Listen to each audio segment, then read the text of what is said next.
In a rivalry, there are no blurred lines or mixed emotions. Loyalties are clearly defined. In a rivalry, there are no blurred lines or mixed emotions. Loyalties are clearly defined. In a rivalry, you know if a stranger is friend or foe, not by religion, color, or creed, but by the bill of their cap or the letters on their shirt. In a rivalry, colors don't bleed. Battle cries and ritual are sacred. You don't want to lose in a rivalry because then you would lose to them.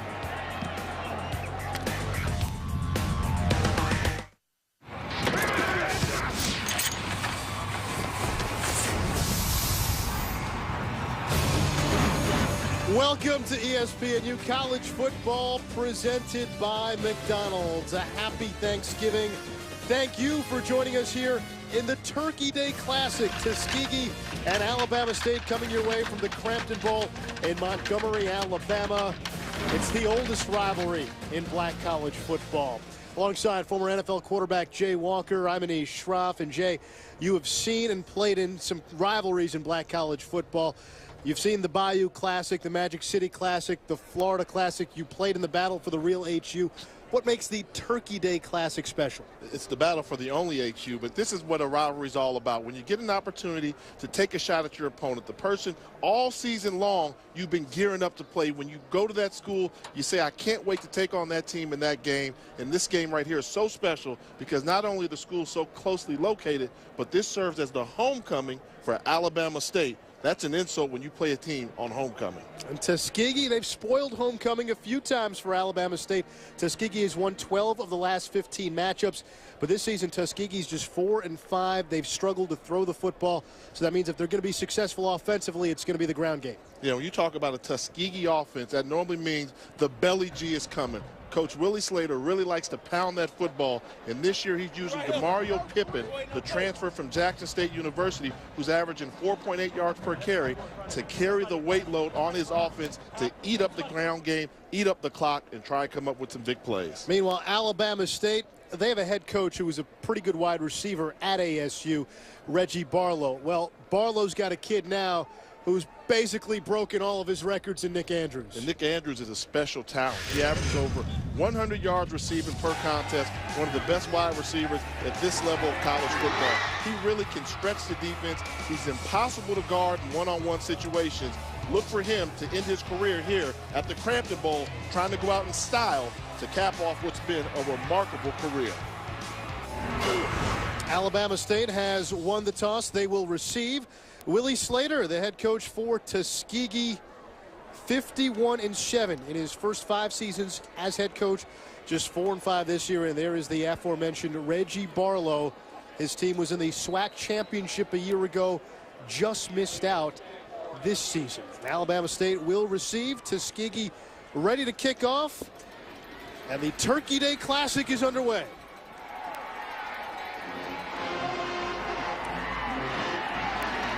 Kewan Riley across the 25, across the 30. Riley down at the 44-yard line, and it'll be Alabama State with terrific starting field position. And the quarterback for this Hornet team, the junior transfer from Troy, Greg Jenkins. Jay, you've had a couple of opportunities to watch him earlier this season, but he's been banged up. The coaches tell us now he's 100%. We're going to get to see the player that they've talked about and that they've hyped up being such a terrific player. And more than his athleticism, it's his ability to run the fast-paced, up-tempo offense. He's got a good grasp of it. The key for them is all about pace and tempo. Tim Clark on first down, and he's met right at the line of scrimmage, no gain. Impact player for the Hornets, well, it is the senior Nick Andrews. Good chance to be an FCS All-American this year. Averaging over 14.5 yards per catch. And the thing I really like about him, the separation. He's an easy target to throw to because he separates from opposing defensive backs.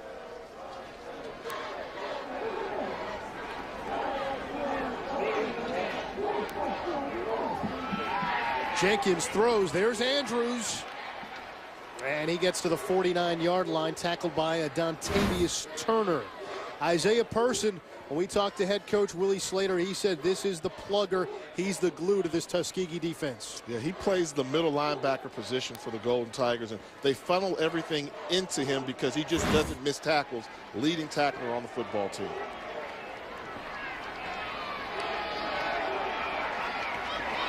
Landon Jones, the catch, trying to stretch for the first down. The ball is loose, and Tuskegee says they have it. It'll be Tuskegee football, a turnover on the third play from scrimmage. You see Landon Jones trying to get those extra yards after catch. We saw Andrews spin. You never see good things happen to wide receivers when they turn their backs to the defense. Good job by linebacker Alan Singleton of forcing the fumble, giving Tuskegee a huge break here in the opening part of this football game. And Justin Nard, the Nard dog, he's the quarterback for Tuskegee. A true freshman, but Willie Slater saying he's their best option. 36% completion percentage. He's got to get that up above 50% today for them to have any chance of victory. And that's DeMario Pippin on first down, and he just got back to the line of scrimmage. And DeMario Pippin is the impact player offensively for Tuskegee, a team that really struggles offensively. And what they're going to try and do is run him with that bounce belly G play. We'll talk about that over and over today. When they pull the guards and tackles, he's quite a load to bring down. Low center of gravity, good runner in between tackles. And Kewan Riley, there may not be a better defensive back in the FCS. 8 interceptions this season, 7 interceptions a season ago. He's the best center fielder I've seen in FCS football. Nigel Carr blitzing, and he wraps up Nard after no gain. That was number 12. You saw him coming from that corner, and he was unchecked. Now watch what Nigel Carr does. He's going to take out 2 runners. He sees them both. He gives them a stutter step move and forces the quarterback to hold on to that ball split second longer. He actually tackled 2 bar carriers on one play. What Alabama State wants is for Tuskegee to throw the ball. You mentioned the low completion percentage. As a team, they're completing less than 41% of their passes. Nard will throw. It's a little bubble screen. That's Pippin. He gets across midfield, bumped out of bounds, well short of the first down. So fourth down coming up for the Golden Tigers. Conservative play call there by Willie Slater on the Tuskegee offense. I understand you've got a freshman quarterback that's playing in the game and you don't want to rattle him. It's probably the biggest game he's played in all season long. But I like to say at this point of the season, you're no longer a freshman. You're more like a sophomore. It's time to unleash. Gene Moody to punt it away. Riley signals for a fair catch, makes it at the 5-yard line, and that's where Alabama State will start on their second drive. The Hornets turned it over the first time. They get the ball back as Tuskegee unable to capitalize.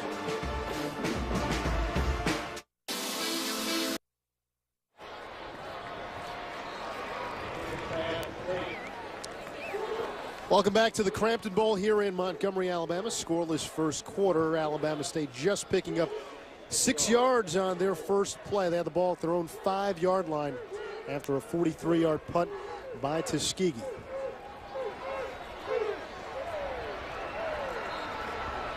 And no gain there. It'll bring up third down. After the turnover, Tuskegee missed a tremendous opportunity. When you talk to the Alabama State coaching staff, they said we cannot afford to turn the football over early and allow them to get a lead. Landon Jones hangs on, and it depends on the spot if he'll get the first down. Kenneth Baker made the tackle.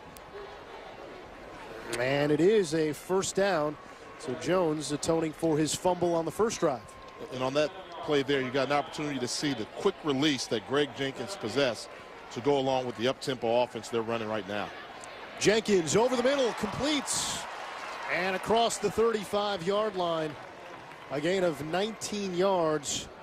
That's John Andrews, Nick's older brother, with the catch. He's going to come from the slot and just attack the middle of the field. Once he gets behind the linebackers, perfectly thrown ball in the weak spot of the defense.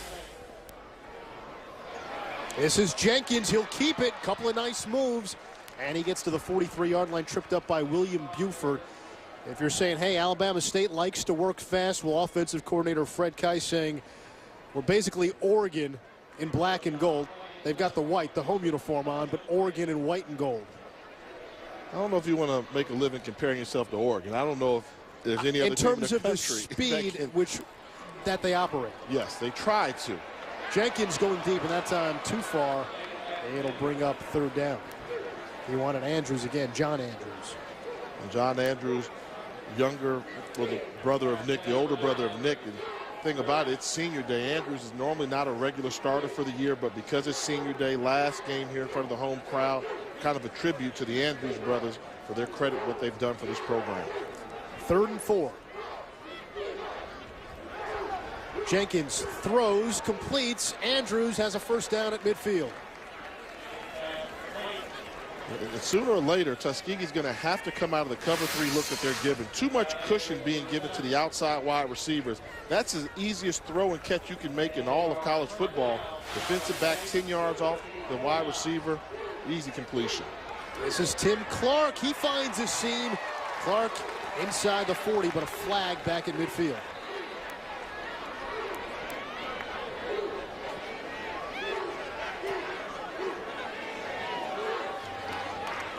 George McCullum's the head referee. Offense, number 70, 10 yards, previous spot, replay, first down. That's the left tackle, Taron Jones, so that'll back up Alabama State. And you're going to see Taron Jones right here on the top of your screen. He's got that jersey, and that's just a good old-fashioned throw down. Not a takedown, but a throw down. Grabbed all that jersey and slung the Tuskegee defensive lineman to the ground. And another flag before the play.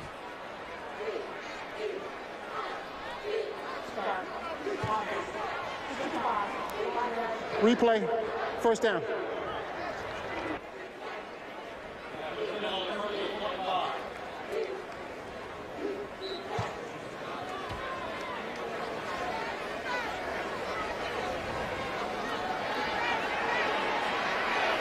Jenkins throws, completes. T.C. McWilliams on the near sideline. That's a 26-yard gain, and that appears to be a first down. A great job by Jenkins and the offensive line. Look at the time that he has. He stays in the pocket and delivers a strike to Williams running along that sideline. Nicely thrown play. Quickly back to the line of scrimmage. Jenkins will keep this himself. Nice stiff arm. Gets to the 30-yard line, and then he's driven back by Kevin Finney. And one thing you notice when you see Greg Jenkins is athleticism, but almost similar to how you talk about Michael Vick in the National Football League. As a quarterback, your body cannot absorb too many blows. He's got to learn, pick up the yardage that's there, then go down. That's why he's been hurt all season long. Jenkins over the middle, McWilliams, and he's down inside the 10-yard line. A 21-yard pickup, so T.C. McWilliams, 2 big catches on this drive.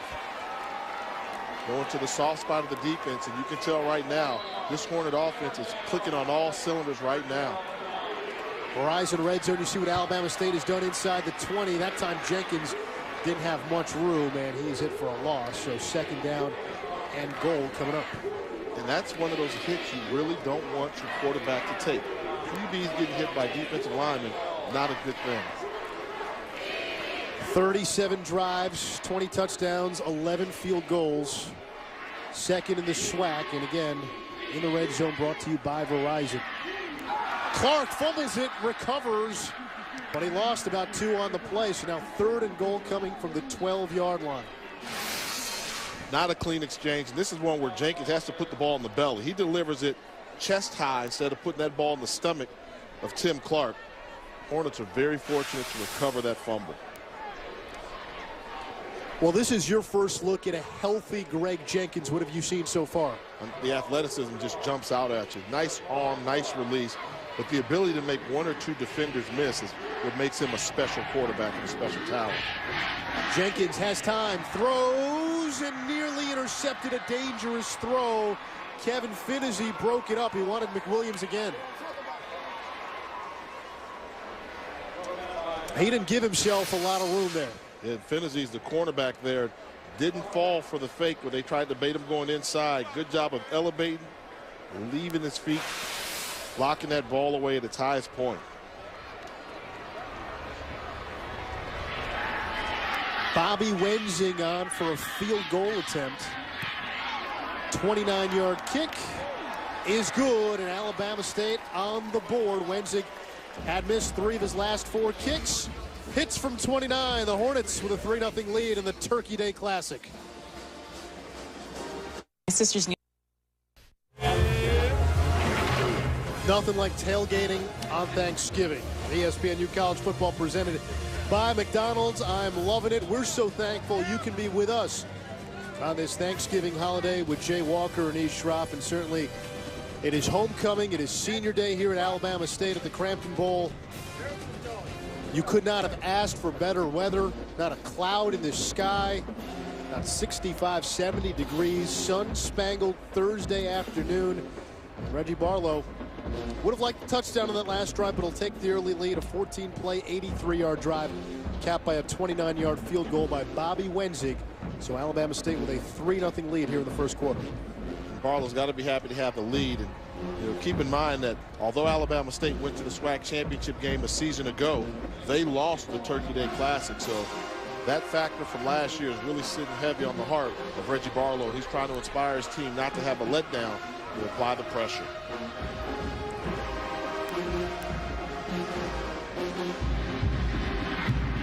Wayne Williams tripped up shy of the 20-yard line, so Tuskegee will be inside the 20 to start their second drive. First drive, they went 3 and out after Alabama State turned it over near midfield.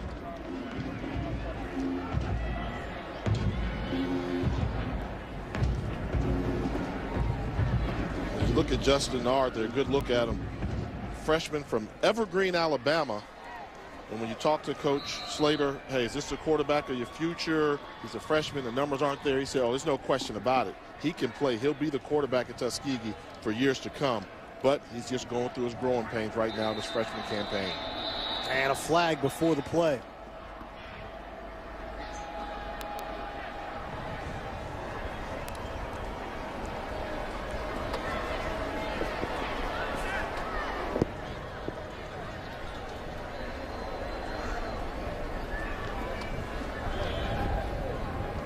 There's a timeout on the field. Tuskegee player does not have the required equipment. Timeout, Tuskegee. So a timeout by Tuskegee. And the equipment timeout. Equipment timeout, yeah. We saw the flag come in, wondering what it was. It gives us time, because Alabama State won't give it to us the way they play. Gives us time to get to our Twitter question. What's the best rivalry in college football? Get in on the discussion at ESPNU. Tuskegee, Alabama State is the oldest rivalry in black college football. But certainly this is a week of rivalry, not just in the FCS, but in the FBS, where you have Alabama-Auburn this weekend. Iron Bowl's pretty big in the state of Alabama, considering that those two have won the last 2 national championships.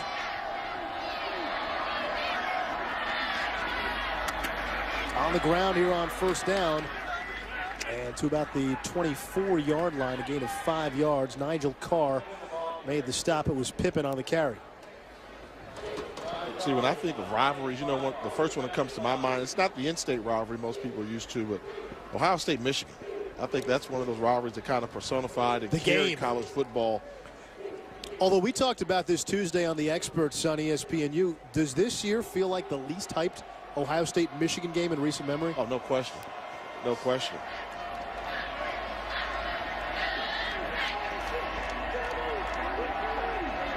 Alabama State crowding the line of scrimmage, 8 men around the football trying to force Tuskegee to pass.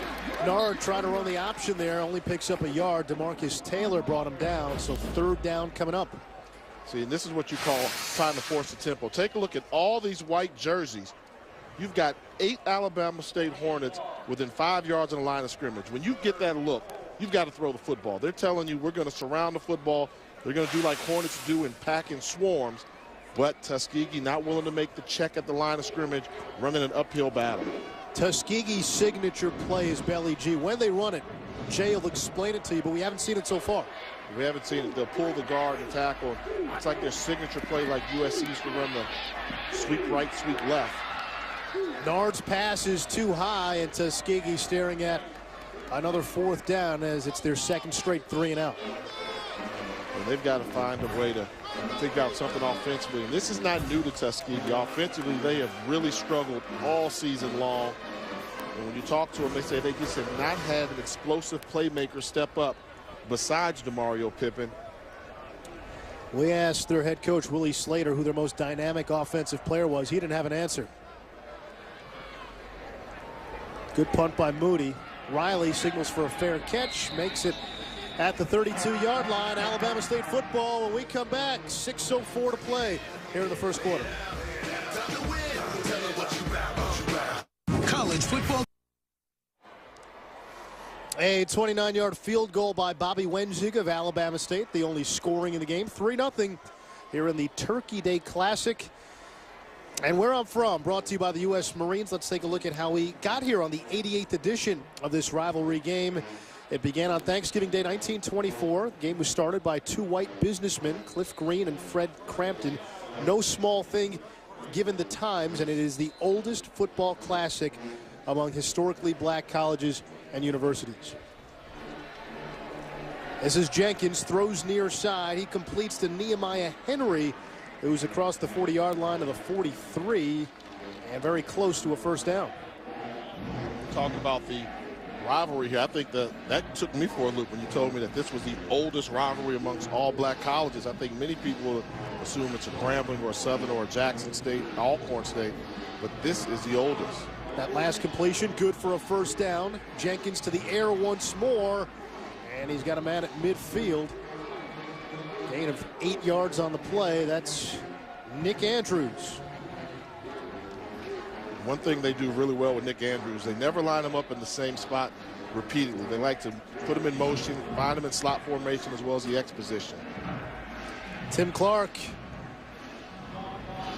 stopped after no gain by Jeremy Brown.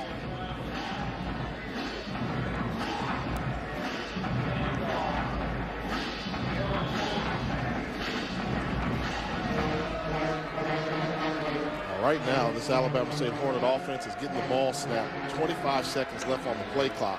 They're not wasting any time to get to the line of scrimmage. Henry close to the 35-yard line, 14 yards, and it's enough for a 1st down. And Alabama State, especially Greg Jenkins, he looks in sync with his receivers. Yeah, he's got it going, and that's that tempo that they want. Get him up to the line of scrimmage. And that's unique because normally when a bigger team is taking on a smaller team, you want to wear them out and beat down on them. This one, they're just trying to check out their cardiovascular skills. Jenkins will keep it, has some room across the middle, across the 20 in the red zone, and inside the 10-yard line. 1st and goal finally brought down by Kenneth Baker, but not before a pickup of 36. We've seen some dual threat quarterbacks that can really move, but look at the aggressive running style that he has. I mean, he's out there running with a purpose. He literally looks like a running back running the football. You see Tuskegee just getting to the line, just setting up, and Alabama State ready to call the play. And it's something that you have to practice and practice over and over again. You think you get it down in practice with the tempo, but then all of a sudden, once you get to game day, you've got to crank it up a couple more notches. And Tuskegee seems to be struggling and wearing down. You start looking at defensive linemen with their hands on their waist, normally the first sign of fatigue.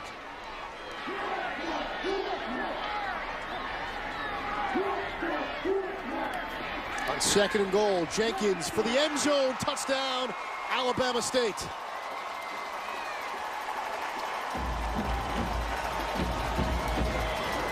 It's the senior Nick Andrews, his 10th receiving touchdown of the season.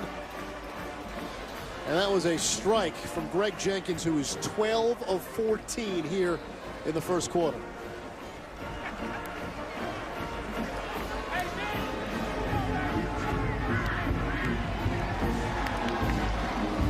Point after is good. 10-0. Reggie Barlow's Hornets in command early.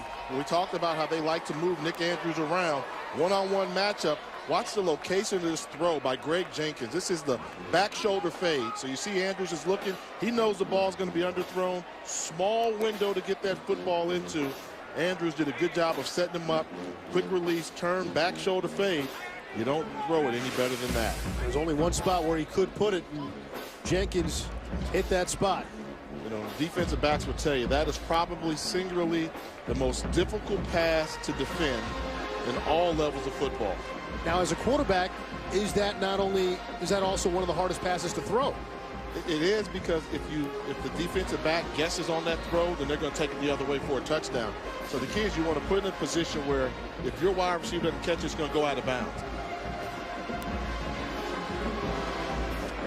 Wayne Williams from his own 8-yard line. Williams stumbling, keeps his balance, and he gets close to the 35-yard line. ESPNU's coverage of college football continues Saturday at noon Eastern. James Madison, Eastern Kentucky. First round of the NCAA FCS Championship presented by Enterprise Rent-A-Car. College football on ESPNU this Saturday. Now, the SWAC champion plays in the SWAC championship. They don't participate in the FCS playoffs. There was actually a chance Alabama State, it was a slim chance.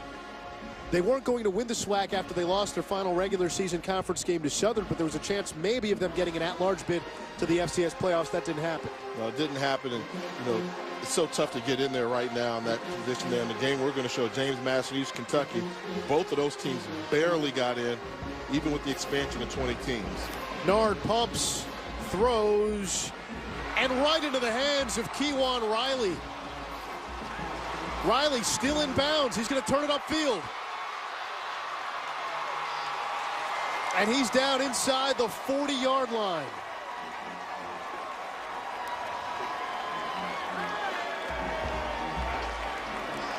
It's a 32-yard return, and for Riley, his 9th pick of the season. You'll see Riley right here in the middle, standing on the logo.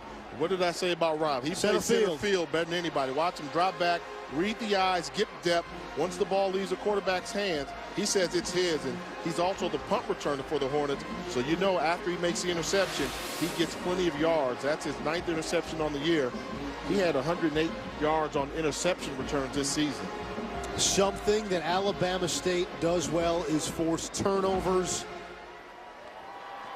That is their 30th straight game with at least one takeaway. And in that span, they forced 81 turnovers. And right off the turnover, an 11-yard catch by Nick Andrews and a first down. And you can already see some of the Tuskegee players' hands on their hips.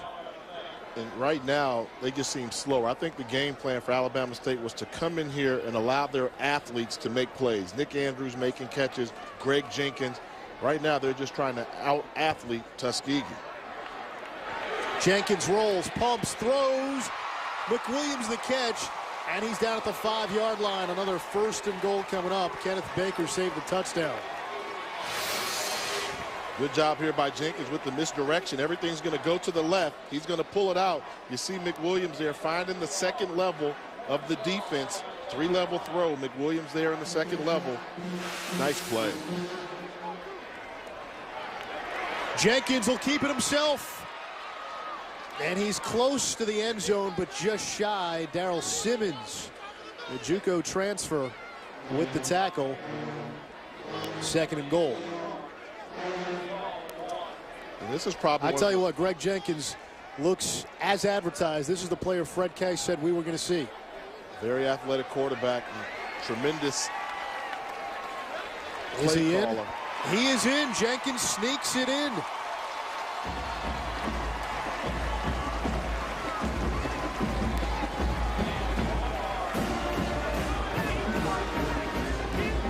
It has been an impressive first quarter for Alabama State. 16-zip. Greg Jenkins, 14 of 16 passing, over 40 yards rushing. By himself, he has more than 200 yards of total offense, and there's still 2:23 left here in the first quarter. They're going on warp speed right now. 7th rushing touchdown for the season. And you'll see right here, this is just a good old-fashioned quarterback sneak with the quarterback that likes to run the football anyway. Tuskegee has a problem right now, and that problem is Alabama State's got some athletes that came to play here on homecoming in Montgomery. When we talked to the head coach for Tuskegee, Willie Slater, he said his defense has kept his team in most games this season. The problem is the offense has not been able to stay on the field. So you get to the fourth quarter, the defense gets tired. Well, the defense has already been on the field quite a bit. The offense has not been able to move it. And this is an offense that really can't throw the football. 40% completion rate. Well, you're down 17-0. This keeps getting out of hand. You're going to have to throw the football, and that plays right into Alabama State's strength, which is one of the best pass defenses and one of the best secondaries in the FCS. Yeah, for Coach Slater and Tuskegee, it's been one of those seasons. The folks down there in Tuskegee, Alabama, they got so used to winning football games. Well, every now and then you're going to have those rebuilding seasons in which you've got to go through the process. I mean, they've lost more games than they've lost in a season in quite some time. They're normally contending for championships in the SIAC. This just was not the year. Very young team. They've got freshmen starting on the offensive line at the quarterback position. You're going to take your lumps, but he feels that he's got some playmakers and they will be a good team for years to come.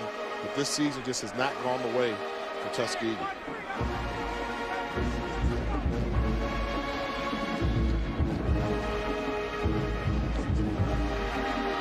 Narn pitches it to Pippen. And Pippen brought down at the 33-yard line. Great pursuit that time by Alabama State and Kim J. Cotton. And at this point in the game, you know, as you mentioned earlier, you don't want the game to get away from if you're Tuskegee, but it's not panic mode yet. If you can go down and get together a nice drive to put some points on the board to slow down this momentum, and I think the game plan has to change. They've really got to emphasize eating up the clock, because if you're snapping the ball with 20 seconds left to go, you can't get to a gunfight against this Hornet offense. Hornets were showing blitz and a flag before the play. Ball start. 69. Offense. 5 yards. Replay. Second down. That's Charlie Craig, the right tackle. So it backs up Tuskegee even further, 5 yards back. And you're Alabama State. You know they struggle to throw the ball. Do you come with pressure? I think you just sit back and you just crowd the line of scrimmage to make sure they don't run the football. I would not be surprised to see Tuskegee come out and try and run the football just to eat up some of this clock. Nard, his pass is dropped off the hands of Mark Hughes. And watching Tuskegee with their pass offense reminds me of how those wishbone teams used to look in the early 80s. Whenever they got behind, they tried to throw back and throw. It just didn't look good. There was no rhythm to it, no synchronicity within it. And they just seem completely out of whack whenever they try and throw the football. Oh, we've seen that even, you know, at the major college football level. You look at a team like Georgia Tech. They're so good at running the option, but when they get behind, they tend to struggle because they got to throw to get back into the game, and that's not their strength. But you see Fabian Washington, those guys, they improved as passers. They don't look as awkward as they used to. Narn has plenty of time over the middle, and it is incomplete again. Good coverage that time. He wanted Wayne Williams. And so often with the passing game, it's all about finding the open man. And I want you to see the crossing route that's going to come wide open here. And does the quarterback look for him? See, that's separation. You deliver the ball to that guy right there, hit him in stride. He's going to run after catch and pick up the first down. Instead, throws an inaccurate ball to a wide receiver that was pretty well covered.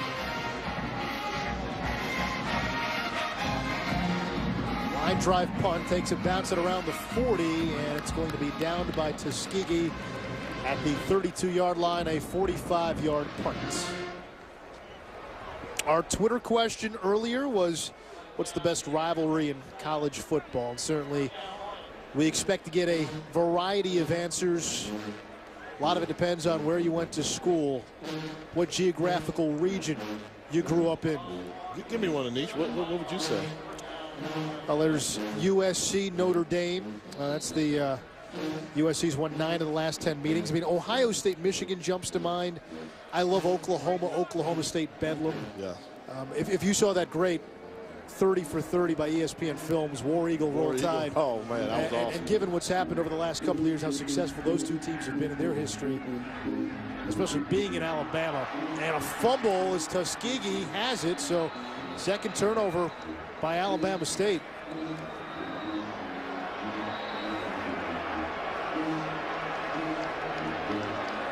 Knee was on the ground. Second down. Out. Well, Landon Jones, they're saying his knee was on the ground, so it is not a fumble. Looked like the ball came loose. Let's take another look. It looked like the ball came loose, and clearly his forward momentum had stopped. They've got him sandwiched. Oh yeah, knees down. Yeah. Both knees are down.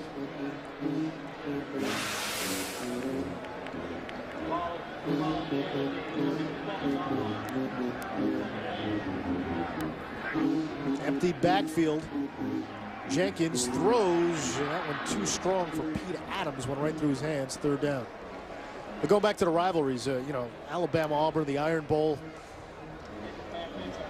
That has been closely contested over the years. And, of course, last year it looked like Alabama was going to win that game, and then Auburn makes that great comeback. Cam Newton, that'll happen when you've got the Heisman Trophy winner playing quarterback for you. Oregon State, Civil War. There's Bedlam.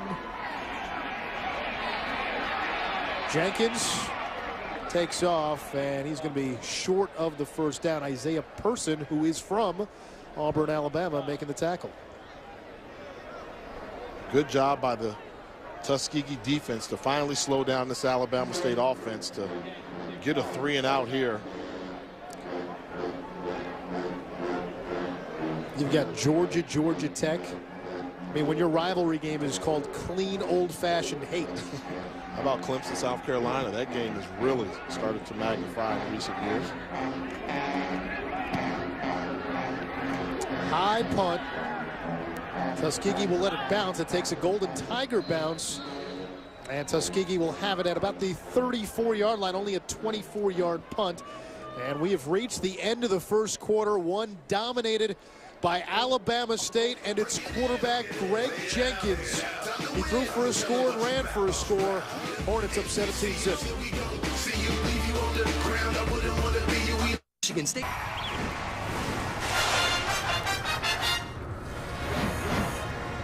Just moments ago, the 1991 Black College Football National Champion Alabama State team being honored down on the field. That was a very special team. You see number 57 there. Our colleague Eddie Robinson played linebacker for him. Also, you see Coach Reggie Barlow going out there. He was a member of that team, shaking hands with his old teammates. That team went 11-0-1. Undefeated in SWAC play, but they were tied that year by Texas Southern University. Alabama State at one point this year was the #1 team in Black College football, and they lost to Alabama A&M in the Magic City Classic, lost their regular season conference finale to Southern, and missed a chance to play in the SWAC championship for a second consecutive year. Nard on first down completes. That's Pippen. It's only his second completion. Pippen, a couple of nice moves. And he gets to the 38-yard line, a gain of 6 yards. And you talked about the Alabama State season. They were #1 in Black College football, taking on Alabama A&M in the Magic City Classic. This PAT right here, I think, was a turning point. That blocked PAT was a turning point for their season. Had they made that PAT and won that game in overtime because they had all the momentum, they would have clinched the SWAC championship. But after that, they lost to A&M, beat Pine Bluff, and last week's loss to Southern ended their season, saying this will be the last game, and they will not make it back to Birmingham. Well, they had a chance. They needed Prairie View to beat Alabama A&M. That didn't happen. Alabama A&M won, and so Alabama A&M will represent the SWAC East in the conference championship. This is Nard. He's going to throw, and he completes. That's Larry Cobb on the catch, a gain of 14 yards. Yes. Good job here. I want you to take a look at the outside linebacker here for Alabama State. Watch him do the recognition, come up, flow with the play, realize what's going on, turn, look, where's he going with the football, find the receiver in the second level, go and make the tackle. That's Donovan Massline playing that cornerback position. Good job there, recognition, but it was a good throw there by Nard. Maybe he can build some momentum off of it. So Tuskegee with 20 yards already here in the second quarter. They had 9 the entire first quarter. Nard options to his left, and he's going to be spun down in the backfield by Edward Mosley. Thornton, that's a mental error right there. Edward Mosley was a defensive end. If you're going to run that option play down the line, read the in man on the line of scrimmage. This is Mosley right here. This is who you do the pitch off of. As they go through with the play, once he's unblocked, you've got to pitch the ball. You've got to run it back with the lead blocker out there. He holds on to it. Freshman mistake. Tackle for loss by Mosley. What did Willie Slater refer to Nard as? Daggum freshman. He said that about his old offensive line, the left side. Daggum freshman. You can't say daggum. You got to borrow from the Bobby Bowden vocabulary. Nard on second down throws, and it is complete. That's Wayne Williams. He's their top receiver, and that's going to be a first down. And Williams is the guy he said could be the playmaker, the special talent where if we do have to stretch the defense, that's who we go to. But you're talking about a guy that leads its team in receptions with 17 catches on the season. That was his 18th catch. Do the math. This is their 10th game of the season. He leads the team with 18 catches. He leads the team, and he's averaging less than 2 catches per game. That's not the Tuskegee Airmen. No. The Tuskegee Groundmen. This is Ryan Crespo. He's been a productive runner for them this season. Hasn't done a lot of carries, but 4 touchdowns will come in on short yardage situations.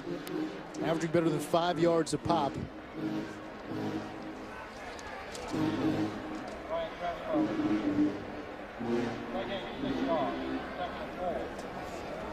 You can tell Tuskegee taking their time, getting to the line of scrimmage. They're in no hurry.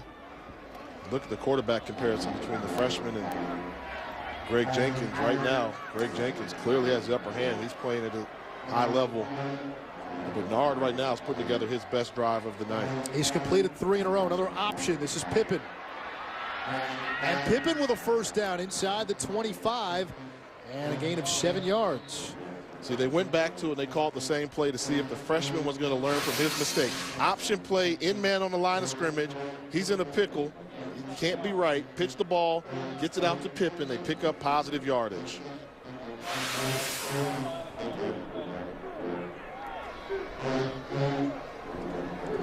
This is what Tuskegee needed, a drive where they can eat up some clock, keep that defense off the field.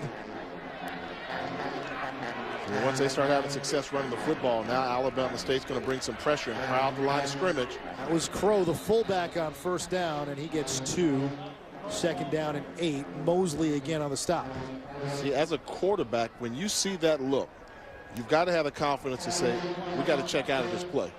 And if we cannot have 7 blockers taking on a 9-man box, that's when we've got to check out of it. But as a freshman, rarely do you have the confidence to second-guess your offensive coordinator or your head coach.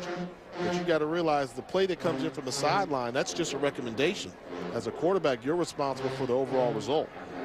Got to remember, though, Nard, again, a true freshman. Not even the benefit of a red shirt. The plan was to redshirt him, but he emerged as their best answer at the quarterback position throughout the course of the season. This is Pippen. And he gets close to the 15-yard line. It'll bring up 3rd and about 2. And that was your first time seeing the belly right here. You're going to see both the guard come over there, number 72, pulling over there. Michael Thornton going from the right side to the left side. That's that belly G play that when things get really tight on Tuskegee, they really want to try and hammer a point home. Look for the belly G with the pulling guards, either Michael Thornton or Darrell Whitfield on the other side. When we talked to Willie Slater, he sounded surprised that the belly G was Tuskegee's trademark, but everyone else that we've talked to has said, yeah, that's what they're going to do, the belly G. And timeout Tuskegee, their second timeout of the first half. They're trying to get on the board for the first time. A big 3rd down for the Golden Tigers when we come back.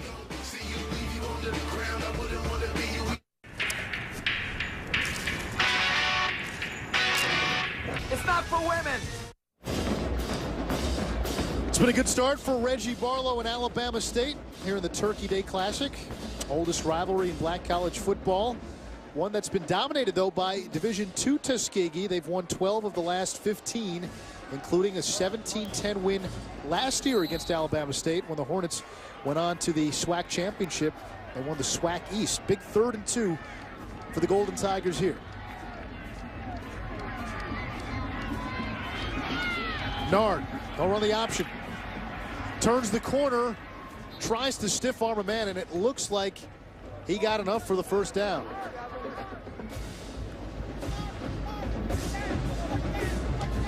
This was a design quarterback run all the way. A great job by the fullback. Watch him go out and seek and destroy somebody on the outside second level. Ryan Crespo, the fullback. He's looking, follow me, boom! That's that little hit that you needed in order to spring the quarterback free so they can pick up the first down.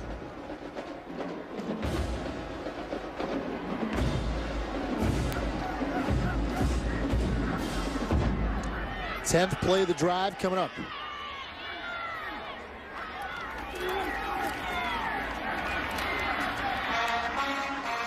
And it's Crespo, the fullback, getting it to the 5-yard line. Solid pickup there, 8 yards. So far and away, Tuskegee's best drive. It started back at their 33-yard line.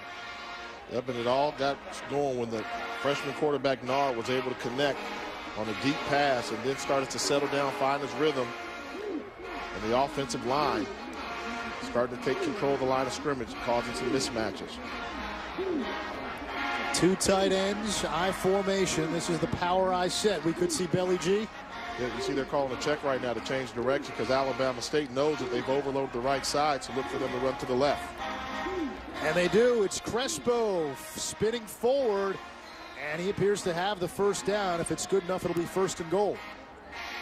And that was really good recognition by the freshman quarterback, Justin Nard, realizing that Alabama State came with an over front, meaning they put more bodies on the right side than they could block. So he checked to a run play to the left side to try and attack the weakness of the defense. And sometimes that's just half the battle, putting yourself in a position where you have a chance at running a successful play. And it appears Tuskegee has used another timeout. If it is a Tuskegee timeout, it would be their 3rd and final timeout of the first half, but instead it's an official timeout. They're going to measure.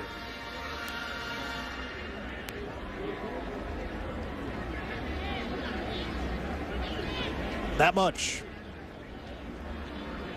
So Crespo's last run just shy of a first down. See, I want you to take a look. This is the center right here. So let's just draw a line right up the middle. How many white jerseys do you see over here? I see 1, 2, 3, 4, 5, 6 jerseys on this side. That means that if you're going to run the football, they've got you schematically with the number count. Attack the other side where there are only 3. Pull a guard. You've got a chance at having success compared to if you've got 3 linemen prepared to block 6 Alabama State Hornets, they can tackle you for a loss. On 3rd and short, I think the one thing we can all agree on, it won't be a pass. It shouldn't be a pass. We've seen crazier things happen in these.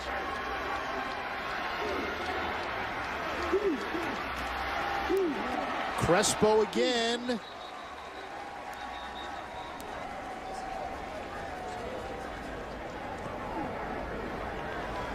And appears he has the first down. He does. 1st and goal. Not a lot of margin for error here, and this is just good old-fashioned football. Linebacker taking on fullback, and Crespo just had the will and determination to take on 2 Hornet defenders that were meeting him in the A-gap and able to pick up the first down.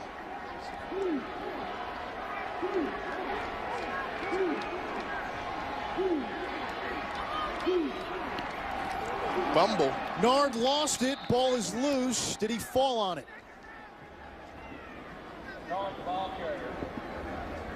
And Tuskegee will retain possession. So costly mistake on 1st and goal, but it doesn't bite him. It's just a quarterback center exchange. Nard just seemed as if he never got an opportunity to catch that football. The center wasn't leaning, so anytime the center's not leaning forward and hits the quarterback hands, you got to blame it on the quarterback.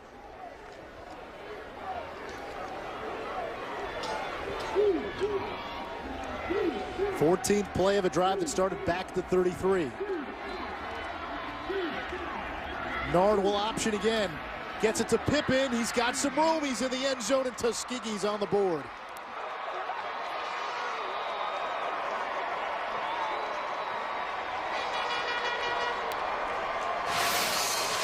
What a great job by Nard of really extending this option play, getting to the wait to the last second, gets hit by 2 Hornets, makes the pitch to Pippen, But that was a great job by Nard of holding on to that football to the very end, and then DeMario Pippin giving up his body to get into the end zone.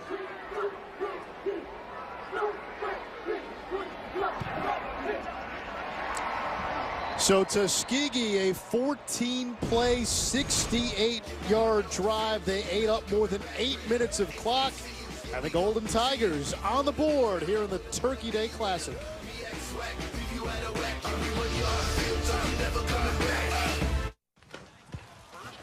Hey, where you been?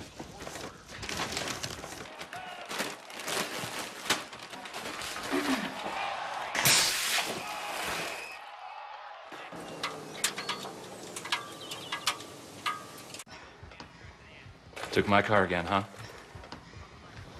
Yes? Today. ESPNU College Football is brought to you by the new Capital One Cash Card for people who want 50% more cash. Happy Thanksgiving. We're in Montgomery, Alabama at the Cramton Bowl, and certainly it is a day to pig out. Gluttony is allowed on this one Thursday. Tuskegee on the board, running the option to cap off a lengthy drive, and it's DeMario Pippin who gets in. Yeah, take a look at number 12, Nigel Carr. He's got the pitch man right there, but he makes a decision to lose contain right here. Outside leverage there by Pippin. He gives up on the pitch man to hit the quarterback. Nobody there to stop DeMario Pippin from getting into the end zone. That's where you've got to play that assignment football. You got to leave your instincts out the door and just go ahead and say, hey, if I've got the pitch man, I've got to stay with them and let somebody else tackle the quarterback. And what Willie Slater's got to like is his team ate up 8 minutes and 23 seconds. The Tuskegee defense was on the field for most of the first quarter. And he said the problem they've had this season is the defense has been getting tired later in games. Well, the way Alabama State likes to play with their pace, it was good to give that defense a little breather. Yeah, maybe hope that the Alabama State offense can cool off a little bit after a hot start. This is John Andrews using the stiff arm. He takes the defender down with him, but pushed out of bounds at the 30-yard line. So that's where the Hornets will start. Reggie Barlow was born in Tuskegee, grew up a fan of Tuskegee. Told us he would have played there except for one big if. They didn't offer him a scholarship. They didn't recruit him. So he went to Alabama State. I'd say all things worked out pretty well on his end. I don't think he's complaining, and considering he went to high school here in Montgomery as well, I'm sure he probably would have been torn between the two, but when Tuskegee doesn't offer the scholarship, it makes your decision much easier. Tim Clark looking for some room, and Tim Clark with a 20-yard run. He gets to midfield.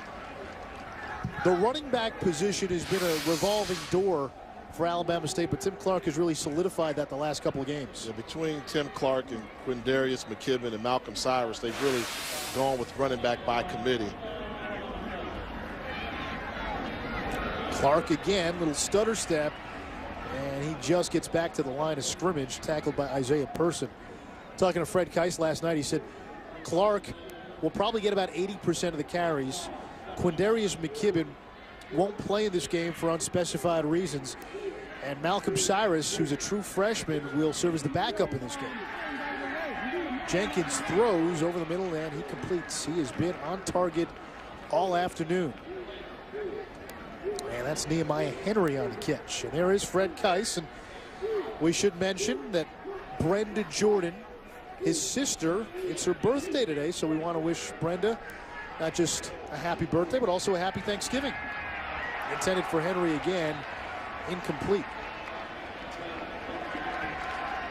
Right now, this Tuskegee defense able to come up with another three-play stand.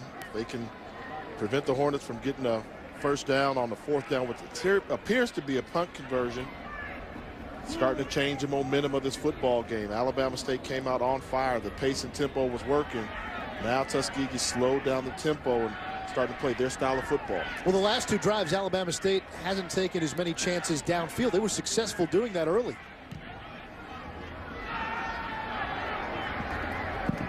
This one bounces at the 15, and it goes out of bounds at around the 18-yard line 29-yard punt, no return. Tuskegee, if they can score on this drive, they're right back in it. Enjoy football while you feast on this.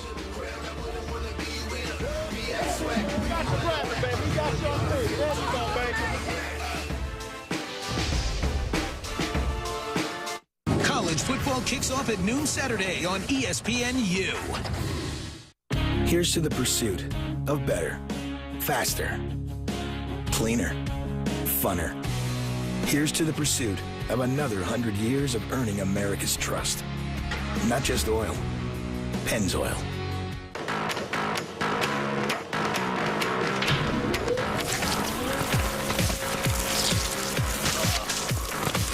How soon folks forget.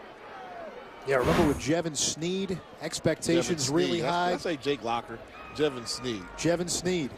He was supposed to be an NFL prospect, and his final year just did not work out.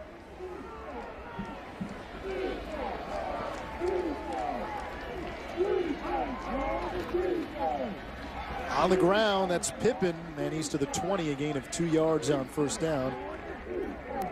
Tuskegee, its last drive, a 14-play, 68-yard march that ate up more than 8 minutes. You can put another lengthy drive together, would bode well for a defense that was on the field for most of the first quarter. And I think more importantly, they really want to just eat up some clock. If you're not going to score, that's one thing, but don't give the ball back to Alabama State with more than 2 minutes left on the clock.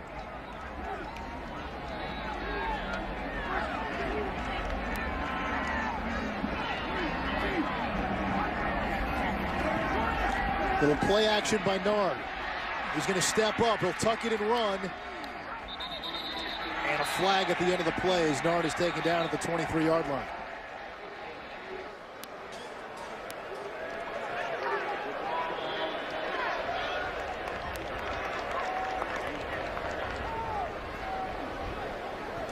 Personal foul, face mask.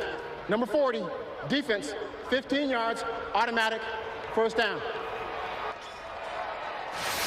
Well, it's going to come at the end of the run here by Justin Nard. You saw him pull the face mask right there when he was going towards the ground. Big penalty, and it gives the Golden Tigers a first down. 40-yard line. Brandon Slater, an outside linebacker.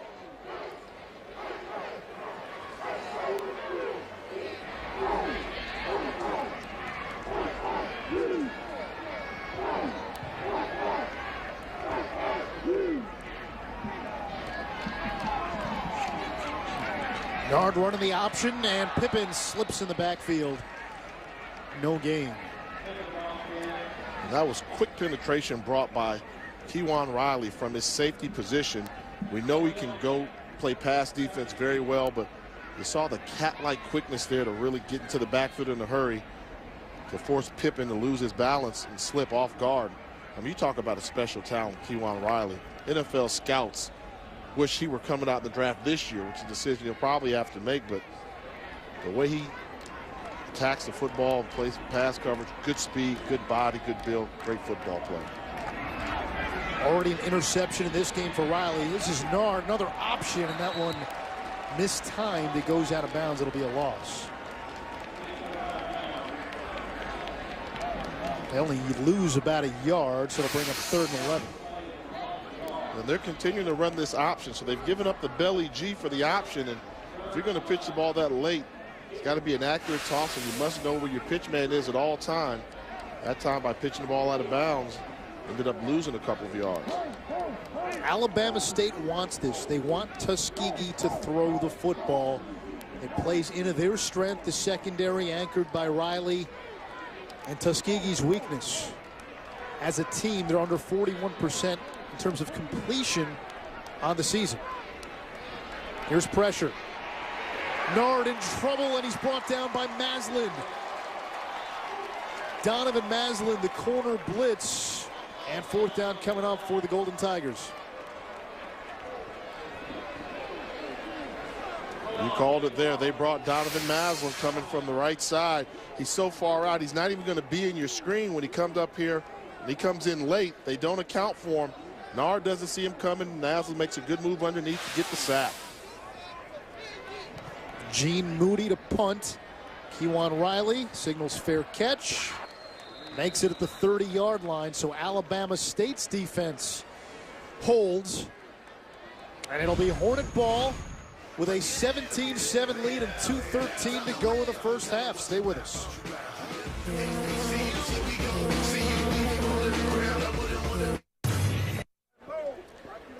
17-7, Alabama State leading Tuskegee with 2:13 to go here in the second quarter. It is the Turkey Day Classic. They danced well past midnight. I like that term, Cinderella breaking curfew.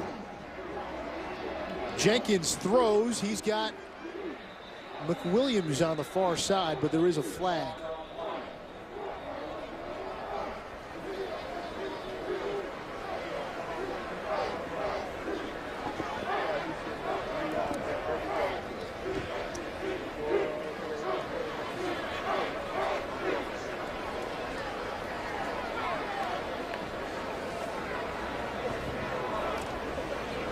Eligible receiver downfield. Number 8 was covered up and went downfield on the pass, 5 yards. That's Nick Andrews. You don't see that called on a wide receiver that often. Yeah, that's one where the rule says you have to have at least 6 men on the line of scrimmage, and then you kind of find out where are they. So they've got 1, 2, plus the 5 linemen plus another, so that's too many men. And once he comes on the line, these folks are ineligible.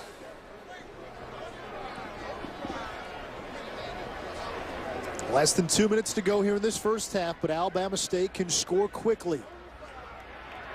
This is a run. It's Clark. He's got some room. Clark with a nice cutback, and he's into Tuskegee territory. 26 yards on the play. Strong running by the senior. Good job there by Tim Clark, and in true Alabama State form, after the big run, don't think they're going to slow down. They're actually waiting for the change right now so they can snap the football. They've got their pedal to the metal trying to have up tempo. Jenkins pumps, throws downfield, incomplete in the direction of Henry. That was a good job by Nehemiah Henry there. The defensive back did not fall for the double move at all. He was in great position to make an interception. Number 19, Kenneth Baker. And had Henry not gone up and played defense, could have been an interception. Hornets still have all 3 timeouts. Jenkins will keep it. And he's tackled at the 45-yard line, a gain of 4 yards. Kevin Finney brought him down.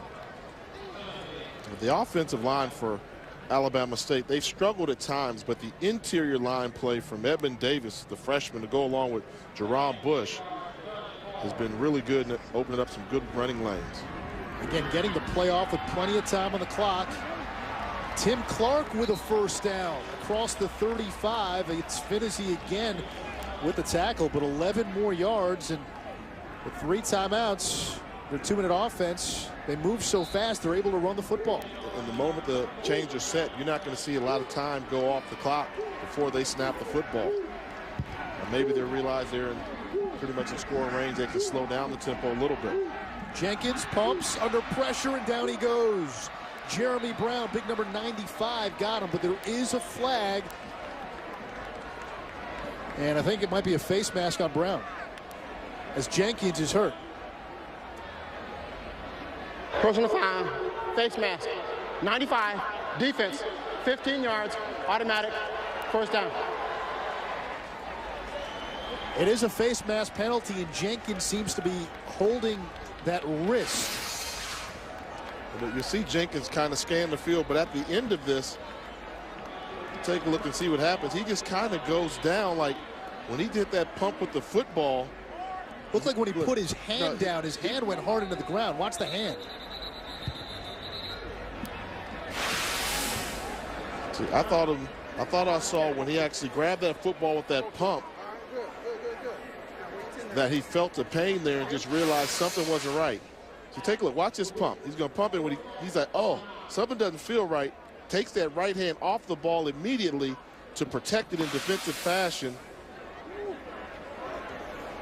and just went to the ground.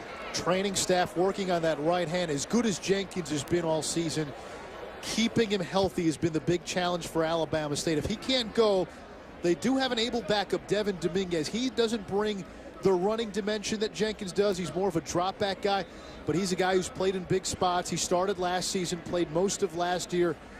So it's not like you're throwing a rookie into the fire.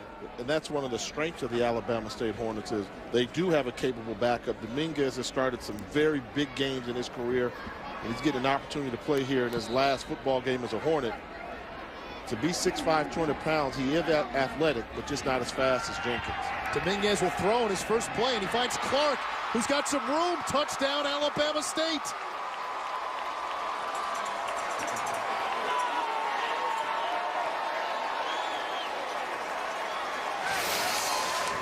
You're just going to see Clark come across the formation. They're going to forget about him at Tuskegee, and you won't get a throw any easier than this. He goes over to the right. They don't keep tabs of where Tim Clark is. Easy throw, easy catch, easy touchdown for the Hornets. That's got to be a nice moment for Devin Dominguez, the redshirt senior from Fort Wayne, Indiana. Originally came to Alabama State on a baseball scholarship with a touchdown pass on senior day and homecoming.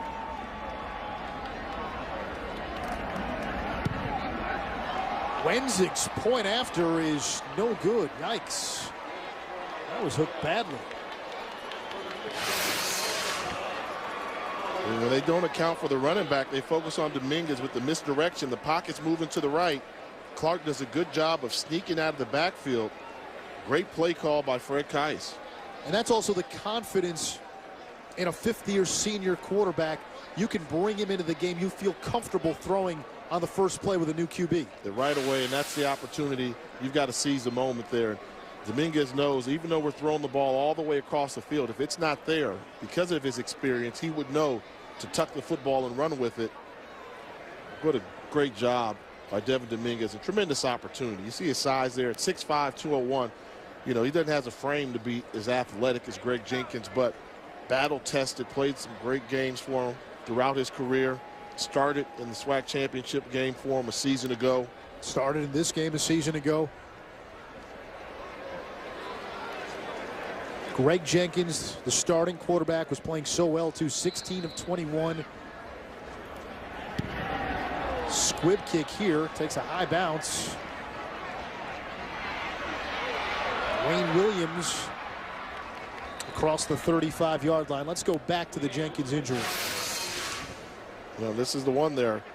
To me, it seems as if something within that pump fake when he had the ball, and by the time he tried to squeeze it, maybe he got a sensation going up that right side, but he was clearly protecting that thumb when he was going down to the ground.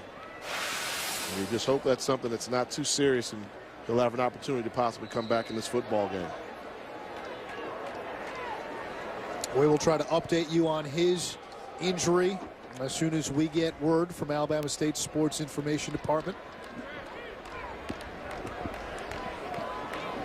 Let's see if Tuskegee decides to take a chance here with 31 seconds. They only have one timeout left.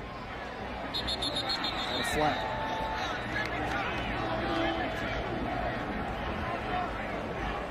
False start. Offense. 72, 5 yards. Replay. First down. Coming up at halftime, our panel of experts. We'll talk about their favorite rivalries and what makes some of college football's best rivalries special. An SEC story documentary, plus a recap of the first half here at the Cramton Bowl. Alabama State scored 17 points in the first quarter. They have a 23-7 lead. 30 seconds to play in the half. Nard will use his feet. Dives across the 40 to about the 42.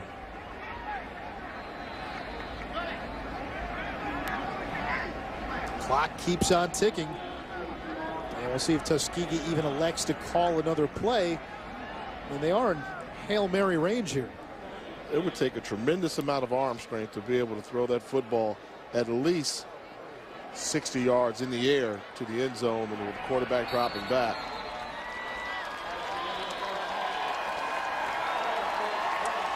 Tuskegee won't even call play. We'll go into halftime with the score. Alabama State on homecoming and senior day with a 23-7 lead. When we come back, it's the experts talking about the great rivalries in college football.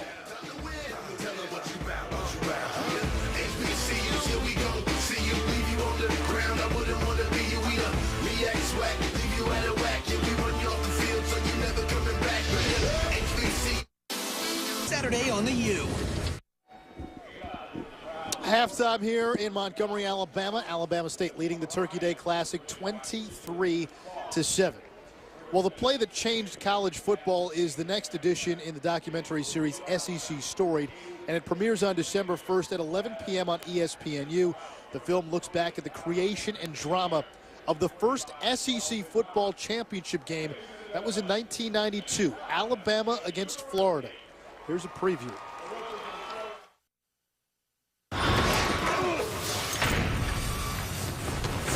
Talking about this game for about 2 weeks now. About 2 weeks, man. Can't wait to see you guys play now. We know this team. Load ups. G. Play action. We know it, man. Let's be on it, man. Let's go out here and play fast, play smart. Well, Alabama State did that in the first half. They have a 23-7 halftime lead against Tuskegee here in the Turkey Day Classic. The Hornets trying to win this rivalry game for the first time since 2008. Tuskegee has won 6 of the last 7 meetings. The one negative for Alabama State late in that first half, their starting quarterback Greg Jenkins goes down with an apparent wrist injury, and we're not sure what his status is going to be going forward. And it's a different offense when Greg Jenkins is not at the quarterback helm. Devin Dominguez is an effective backup, but you heard there from the locker room speech, Coach Reggie Barlow is all about speed, pace, and tempo. Jenkins has that faster gear than Devin Dominguez. Yeah, Jenkins had a terrific first half, 16-21, threw a touchdown, ran for a touchdown. We don't know if he'll play in the second half, still waiting for word. Saturday's college football menu on ESPNU at noon Eastern. That's the first round of the FCS playoffs. James Madison against Eastern Kentucky. Vandy at Wake. That's the 3:30 game. The Commodores bowl eligible with a win. And Ole Miss taking on Mississippi State in the Egg Bowl. That's at 7 Eastern. Houston Nutt trying to leave the Rebels with a victory. The second half is next. Alabama State leading Tuskegee 23-7 at the break.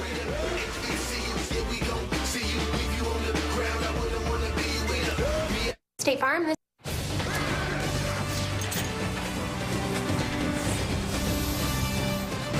You're watching ESPNU College Football presented by McDonald's.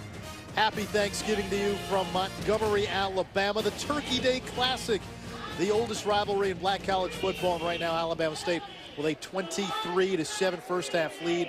Hornets quarterback Greg Jenkins done for the game. You see his right hand is in a sling. It's in a cast. And Jenkins had a terrific first half, 16-21, more than 200 yards of total offense, running the ball, throwing the football. It changes things now for Alabama State. Devin Dominguez, who's the backup, more of a drop back guy. And the key is they know that now they cannot afford to allow Tuskegee to have those long, methodical drives. With Dominguez, the points won't come as fast as they do, so they have to hold on to the lead. That's the fortunate thing for the Hornets. And we talked about Dominguez being battle-tested, but you do have to change your playbook. You can't call as many quarterback draws and all the QB runs and the options on the line of scrimmage. Dominguez, your typical drop-back passer, but he does have the senior leadership that you like in your backup quarterback. He is a fifth-year senior, but Greg Jenkins playing so well in that first half. Let's look at Alexis' playbook. 16-21, 167 yards through the air. Also at 57 running, threw for a touchdown, ran for a touchdown. He's a true dual threat. Are they going to miss him? Yeah, he's all about speed, and more speed. He's very fast, very athletic. He's probably the best runner on this Alabama State team. And when you run that hard, unfortunately, in the game of football, injuries occur, and you put your body at risk, and it caught up to Greg Jenkins. Fred Kice, the offensive coordinator for Alabama State, told both you and I that you have to see Greg Jenkins at 100%. Coming into this game, Kice said Jenkins was at 100%. He had talked Jenkins up to you, I know, in the past on a couple occasions, and both times you saw him, he ended up getting hurt. And the thing is, when he is healthy, he's a phenomenal football player. We saw it in the first half. You saw it there. He's very explosive. But the problem you have with those explosive quarterbacks is defenses realize that, and they just try and put as many hits on as they can on the quarterback, and that's the downfall. This is going to be a very interesting game, and Tuskegee was absolutely flat in the first quarter. But once the second quarter started, they figured out how to get some drives going, and if they continue to do that, they can get back in this game. So the fifth-year senior Devin Dominguez will now lead the Alabama State offense, but it'll be Tuskegee who gets the ball to start the second half as Alabama State will kick off. The Hornets do have the luxury of a 23-7 lead. What does Tuskegee need to do to get back into this game? Right now, try and score with this initial drive, make the halftime adjustments. That way you can put some pressure on the Alabama State offense to try and score and maybe force them to leave their comfort zone and not allow Dominguez just to hand off the ball and eat up the clock. Wayne Williams across the 20. Williams across the 35, bumped out of bounds as he crosses the 40. State Farm, get to a better state with State Farm. This is what both teams need to do to get to a better state. Tuskegee only had 6 first downs in the first half. They've got to increase that so they can keep their offense on the field and create more turnovers defensively. Alabama State, make the adjustment to Dominguez coming in there playing quarterback with your play selection. And also, let's put a stamp to the tremendous career of Nick Andrews that he's had at Alabama State. Find ways to get him the football and be a playmaker. Alabama State scored the first 17 points of this game, all in the first quarter. Tuskegee had a long drive that resulted in a touchdown, but then Alabama State able to score right before the end of the first half. Nard on first down, throws, completes to Michael Thornton, and a nice run after catch by Thornton. He's into Hornets territory. Talked about some of the adjustments, and if you're going to try and put pressure on the young freshman quarterback, there's nothing better than a screen pass that will eliminate that effective pass rush, and they do it there, and a good job. They got the hit on the quarterback, but he was able to pick up the first down.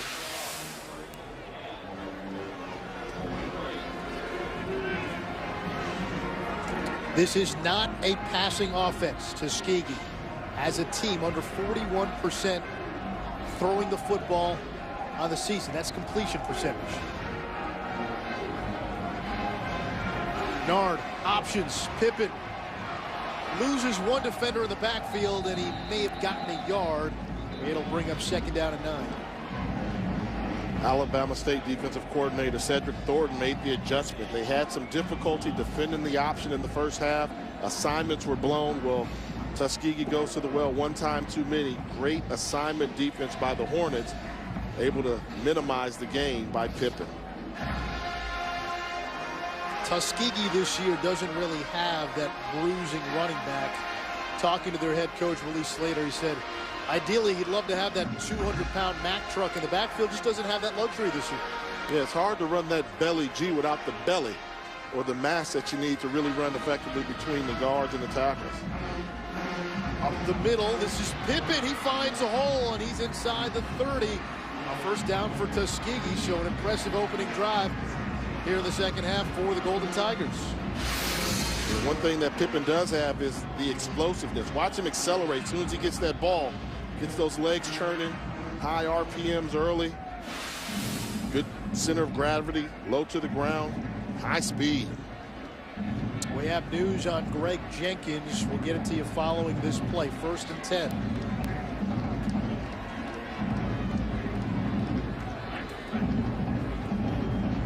Nard options. It's Pippen again. And he's pushed out of bounds after a gain of 2 yards. Greg Jenkins, starting quarterback for Alabama State, left the game in the first half with an apparent hand injury. We've now learned that he suffered a broken hand. So out for the game with a broken hand. This is Alabama State's final game of the season, and you hope he can come back strong next year. Then he had the broken hand on a play prior to the one when he left, so he actually was out there with a broken hand and didn't realize that. That's tough. Last game of the season. And that's what the offseason will be for.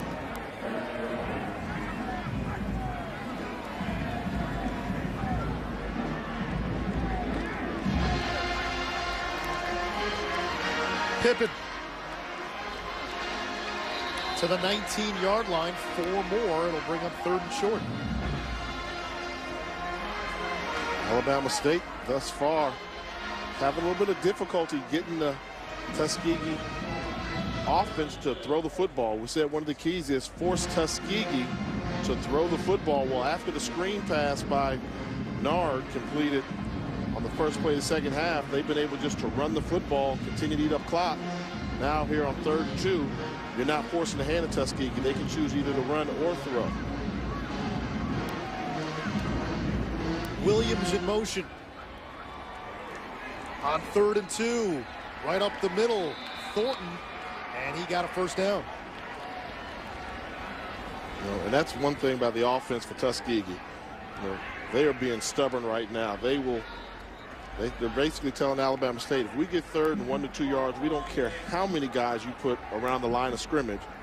We're going to send some guys in motion, and we're going to run the football. That's what we do. And it's got to be getting frustrating for Alabama State. You're going to start thinking they're going to take some unnecessary risk, and will Tuskegee be able to capitalize? On the ground once more, it's Thornton, and he's carrying tacklers to about the 5-yard line. He's going to be close to another first down. When you got the running game going, everybody gets involved. Watch the tight end right here in the line of scrimmage. He's going to get up in that gap in a hurry. They're going to pull a tight end, get up to the 2nd level. Good seal block there. Miles Robinson. You don't see pulling tight ends too often in the college football world. But if you've got an uncovered lineman, it's his job to go up and make the block for the guy that's covered. 2nd and inches. A first down means 1st and goal.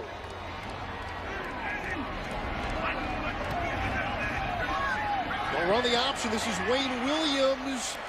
And that goes backwards. So a loss on the play. That was the receiver coming in motion.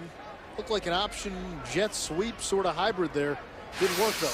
Yeah, they had been setting up that play with the option, and this time they try to do it, but you've got 2 Alabama State Hornets right there. Defensive end Raymond Hindenburg as well as Nigel Carr, who had a tremendous first half. They weren't fooled by it, able to make the tackle for a loss. They just needed an inch. Yeah, kind of questionable call there on something that's, when it backfires on you, can cost you yardage. Tuskegee 2 for 6 on 3rd down, 26% on the season. You got to throw the football here. They'll run it. It's Joshua Crow, and he's short of the first down marker. So 4th down and a decision for Willie Slater.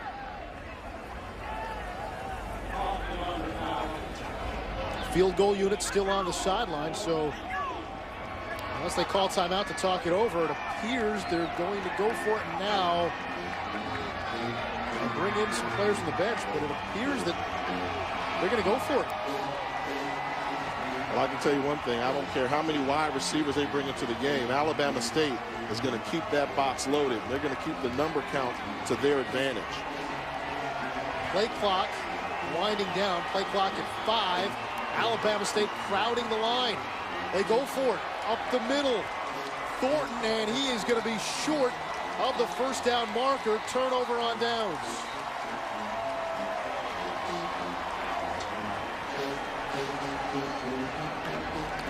Now, they were just 1 for 9 on 4th down on the season prior to that play. Knowing that Alabama State's down to its backup quarterback, why not take the points this early in the second half? Take the points, make it a 13-point game. And having that faith in the running game, let them down there. And they've been crowding the line of scrimmage. Something they should have known. Will those points come back and haunt them? We'll see. Plenty of football left to be played here in Montgomery. My boyfriend and I were going on vacation, so I used my city thank you. Alabama State leading Tuskegee 23-7. Earlier in the game, the 1991 Alabama State team was honored. They were the Black College Football National Champions that year, and a part of that team has made his way up into the press box, into her booth. Former Alabama State legend and linebacker Eddie Robinson. What do you remember most about that 91 season? Well, I think we had a lot of good games, but the biggest one probably was beating Grambling State, of course, with the legendary Eddie Robinson. And we won that game in Detroit in the Silverdome, and that clinched the SWAC championship for us.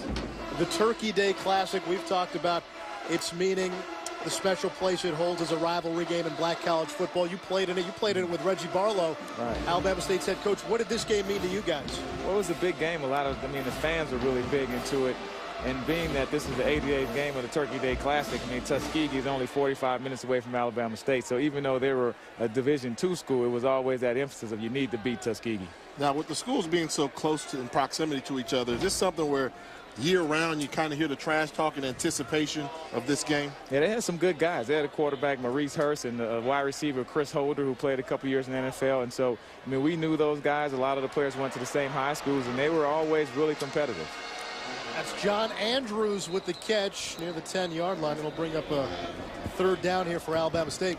And talk about the job having your former teammate Reggie Barlow now being the head coach at Alabama State and the direction he's got the program going. Well, it's been a pleasure to watch Reggie. Each year he gets a little better. And they had that dedication for Coach Markham yesterday. He really sounds like a head coach. And I think he's grown into the job, and he's really feeling that leadership role, and the players are following behind him. And each year they're getting a little bit better, and I think they definitely have some SWAC championships in store for them. Well, they get a first down here. Nice catch by T.C. McWilliams. That keeps the drive alive. A first down. Reggie Barlow, we remember him in the NFL. Mostly he's a special teams guy, kick return, punt return. You saw him as a star wide receiver in the SWAC. What was he like as a player at the college level? Well, Reggie was a redshirt freshman, so he was a crab when we were all seniors on that 91 team. But the biggest thing about Reggie, he used to kill us when we always would do our the Skelly going against the young guys. Tim Clark could not hold on, but they're saying it's incomplete, so it's not a fumble, it's an incomplete pass. Reminded me of Eddie Robinson right here out there, pass thrown in the swing route. What do you do? What do you call that? You got to put that Rydell right in the middle of the numbers. I mean, you got to take that shot when you get it. Tuskegee, you know, they have a history of great defensive backs at that program. Talking about guys like Drayton Florence now currently playing in the NFL. They seem to always have one or two guys that are extra special talents. This is Dominguez. Doesn't do it as well as Jenkins, but he picks up 4. It'll bring up third down. Eddie, you mentioned the dedication you were at yesterday. Alabama State's going to have a $50 million new football stadium. It'll open next year. What's that going to mean for this program? It's huge. I mean, they've been promising that stadium since I got on campus in '88, so we're ready for it. I mean, next year it should be ready for the Turkey Day Classic. That's going to be a huge deal from recruiting, and of course a new football complex also. And I think like they say, it's a great time to be a Hornet. The campus and the school is really moving in the right direction, and I really like the direction that Barlow is taking this Alabama State football team. Of course, they would love to be in that SWAC championship game, Jay, but we were a game short, losing to the Southern Jaguars and Alabama A&M. Well, there's sort of been talk that the new stadium, Alabama State, they run the Turkey Day Classic every year.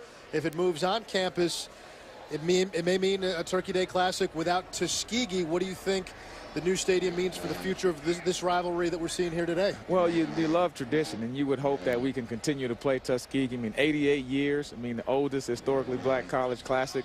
So that's a real big deal. But, you know, we'll just have to see how that works out going back and forth. And that's the bureaucrats. They work that out. I'm just a football player, you know. That last catch just shy of the first down, so 4th and inches. A decision here for Reggie Barlow.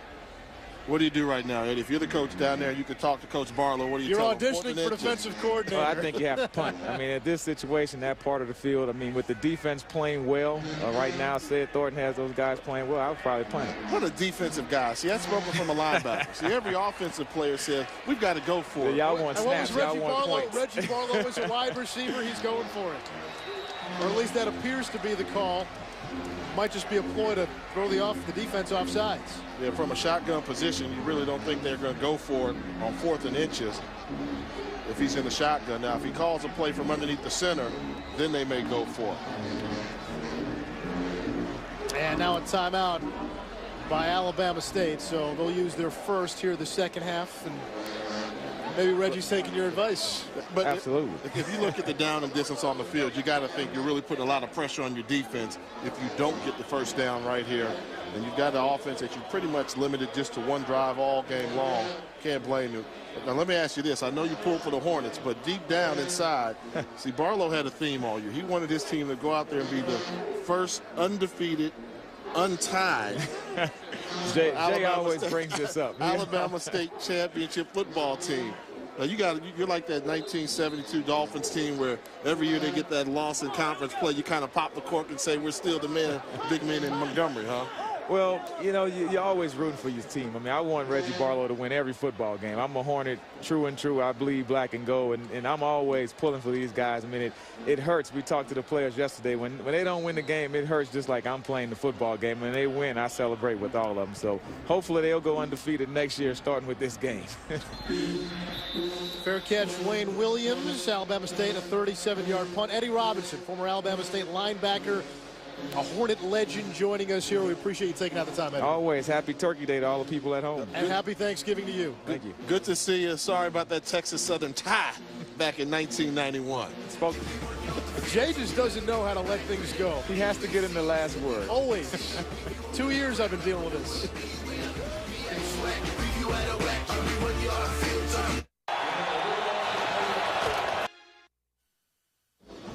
ESPNU College Football is brought to you by Lexus. It's time to engineer amazing. That's our crew. Getting set before the game, a little pregame Thanksgiving meal, and they work so hard all year for us. Look at them stuffing their face. Look at them getting the grub on. Well, they deserve it. They deserve it. They have worked hard all season long, not just today. You can wave at us. 23-7. There it is. Alabama State leading Tuskegee. 6:35 to go in the third quarter. That's something that you and I, Jay, are thankful for. Very thankful. They try their best to make us look good. Some of us are harder to make look good than others. But this is true.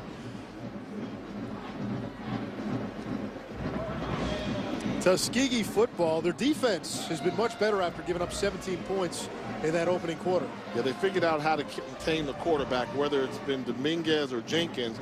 They're keeping them in the pocket, not allowing the Alabama State quarterback to hurt them with their legs. A run on first down, and that's Pippen who picks up 4. Second down and 6 upcoming. You know, when you talk about the Tuskegee offense and the problems that they've had, a team that likes to run the football first, but when you're running behind 2 true freshman offensive linemen, that's just tough. I don't care how big they are. There's a difference between high school strength and college strength. You know, 6'3", 310 pounds as a freshman becomes 6'3", 315 pounds of more muscle as a junior or senior. So they're going through their pains, but the line is starting to improve and they're starting to feel more comfortable, and they'll be okay, but it's just tough for all the Tuskegee fans to take these losses. They're not used to seeing 4 or 5 loss seasons. Nard throws. He's got Williams, goes down to get it, but Williams wrapped up immediately. Saeed Lee made the tackle. And Nard's got to make a better throw there. As a quarterback, you've got to realize the most important thing you can do is throw an accurate pass. Give your wide receivers catchable balls. That's what they like. You throw a quick hitch and you put it on the ground, he's got to reach down to go get it. You end up costing yourself 2 or 3 yards. Instead of 3rd and 1, now you're looking at 3rd and 3 just because the quarterback did not give him a catchable ball.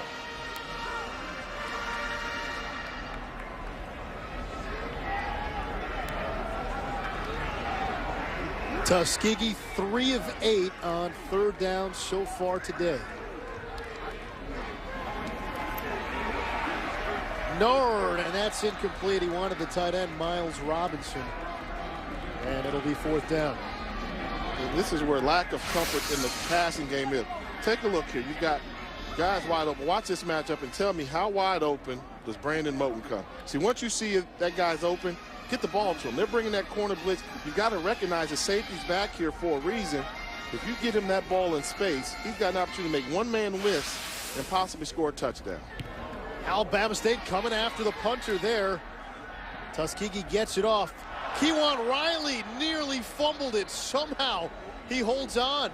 That was a dangerous play by the junior. Alabama State, though, will live to tell about it. They'll have the football when we return. College football kicks off at noon Saturday on ESPN. Alabama State leading Tuskegee 23-7 with 4:45 to go here in the 3rd quarter. And we take a look at bringing the flavor, brought to you by McDonald's.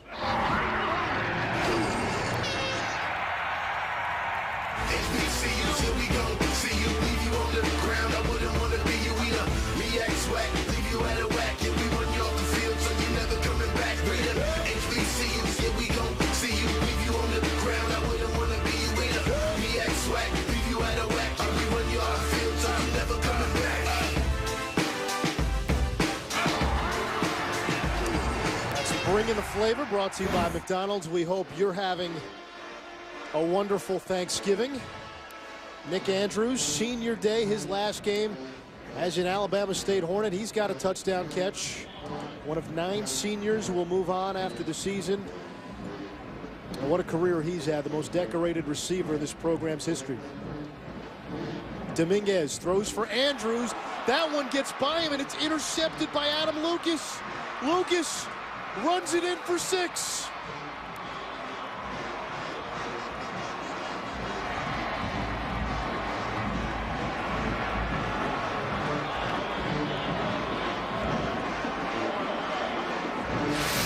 You got the lead. Ball security comes at a premium. Dominguez rolling out to his right. Let's see if this ball should be caught by Andrews. It should. Andrews started to run before he caught the football. Went off his gloves and into the hands of Adam Lucas for the touchdown. And whoa, Nelly, things just got tight. And now think of this. Had Tuskegee gone for the field goal earlier in this quarter, all of a sudden you're looking at a 6-point game. Instead, it's still a 2-possession game. A costly interception by Devin Dominguez. It was intended for number 8. It went to number 8, just the wrong number 8. It went to the wrong number 8, and that's one where Nick Andrews just wishes he could have had that back, make the catch, go down to the ground instead of trying to make the spectacular running catch there in that way. But if you're Dominguez, you did the right thing, went the right place with the football. Don't let that rattle you. But now all of a sudden things just got a little bit tighter, and ball security is at a premium now in this football contest. This is a Tuskegee defense that's giving up less than 300 yards per game. It is a very good defense. Their defense has kept them in games most of the season. Offensively, they've struggled to score points. So when you get 6 from your defense, that becomes a game changer. And the defense plays well for them because that's where they don't have to play any true freshmen. They've all got plenty of experience, particularly in the secondary, and with great inside linebacker play from Isaiah Person. If they can hang their hat and make this game come down to a battle of field position, Tuskegee's got a chance.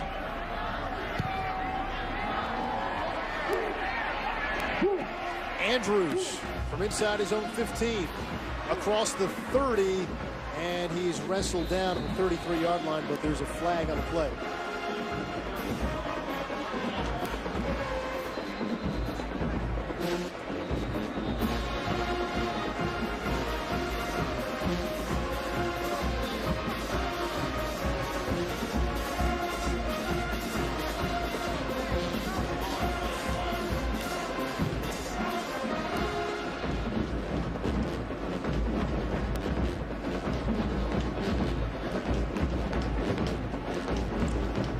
George McCullum is the head referee. He's in the white hat.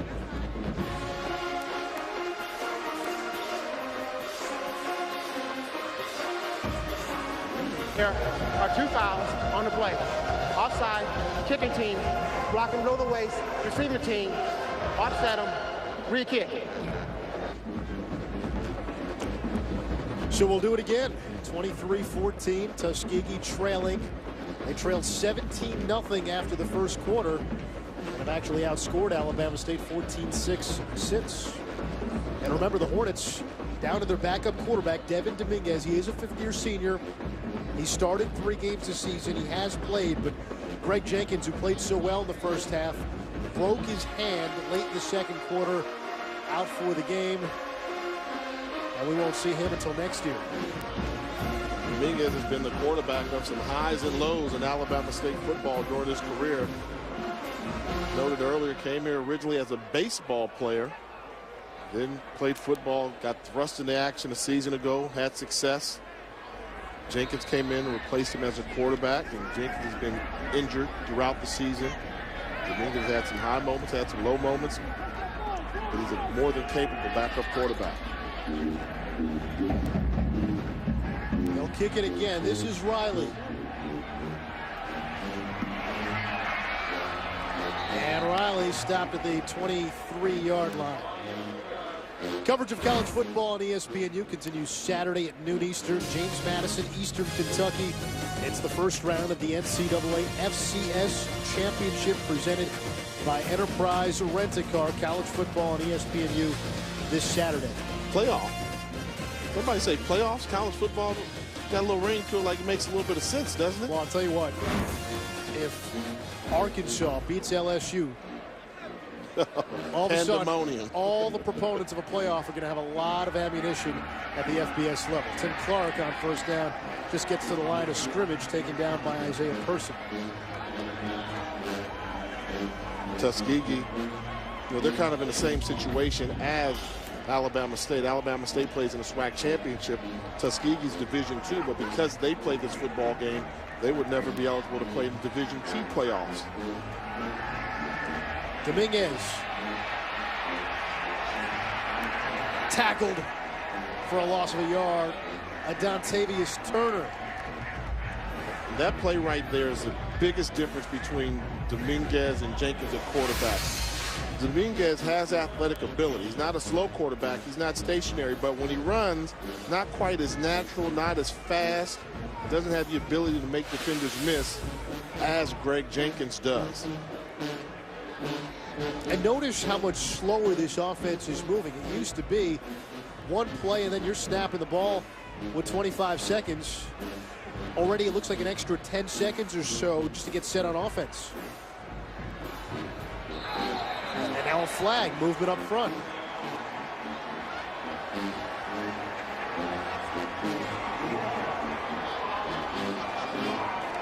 At 65, Edmund Davis, the redshirt freshman from right here in Montgomery, Alabama. And probably for the first time in this football game since the opening kickoff, starting to have a little bit of energy and life over on the Tuskegee sideline and in the stands. They're starting to get into it. Momentum has completely shifted in this football game. This is a big third down, 3rd and 15. Dominguez steps up, throws to McWilliams, and he's taken out of bounds at the 25-yard line. 4th down coming up. Alabama State has to punt. You mentioned the field position game. They've turned already. The tide is starting to turn, and Alabama State needs to get one of these long drives down the field. If you're not going to have the quick strike offense, then at least keep your offense on the field. Tuskegee's figured out a way to slow them down, regardless of who the quarterback is for Alabama State right now. Wayne Williams signals for a fair catch, drops the ball, and Tuskegee seems to have covered it up. 38-yard punt. Alabama State forced a punt, but Tuskegee will have the ball at the 38-yard line. The muff punt, very fortunate he was able to fall on that football.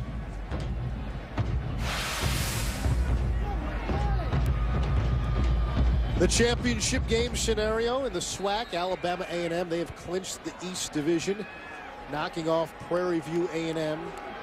And then in the West Division, down to Grambling and Arkansas Pine Bluff. Jeremy Williams now in at quarterback for Tuskegee. Hands it off to Crespo on first down, and Crespo got a couple, 2nd down. And new quarterback in, Jeremy Williams, began the year as a starter. He's also a baseball player. 51.4, far and away the highest completion percentage by a Tuskegee quarterback this season. Remember, as a unit, they're under 41% coming into play. And they were relying on him to carry the offense at the beginning of the year. He wasn't able to do so, and that's when Nard took over as a starting quarterback. But Nard hasn't been able to muster up much offense, so they made the change. Trying to see if maybe the experience that Jeremy Williams has may pay off in this game. That's 3 more for Crespo. Yeah, and in between Williams and Nard, you had Terry Braden, the Howard transfer. They gave him a shot. It didn't work out. And Nard's a true freshman. I think we tend to lose sight of that sometimes. And you're critical of his play. You have to remember that he's got a steep learning curve here. And he's also a Division II kid playing against an FCS school. He is, and a lot of pressure. You know, Tuskegee's got a great following on the winningest football programs in Black college history. But this is their biggest game. This is their biggest stage. And he might have come in here and got real wide-eyed and just didn't handle the pressure so well. Williams to throw for the first time. He's got Williams. Williams with a nice move, and he's inside the 45-yard line into Alabama State territory. And the Golden Tigers on the march. Yeah, I mean, this is just going to be your basic curl flat combination. You'll see the soft spot in the defense is going to be right here. They've got one guy running the wheel, another curl route, nice pocket, good throwing lane for Williams to deliver a strike.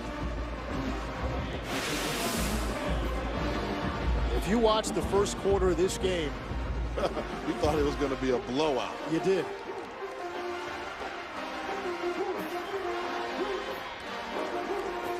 Williams options to Pippen.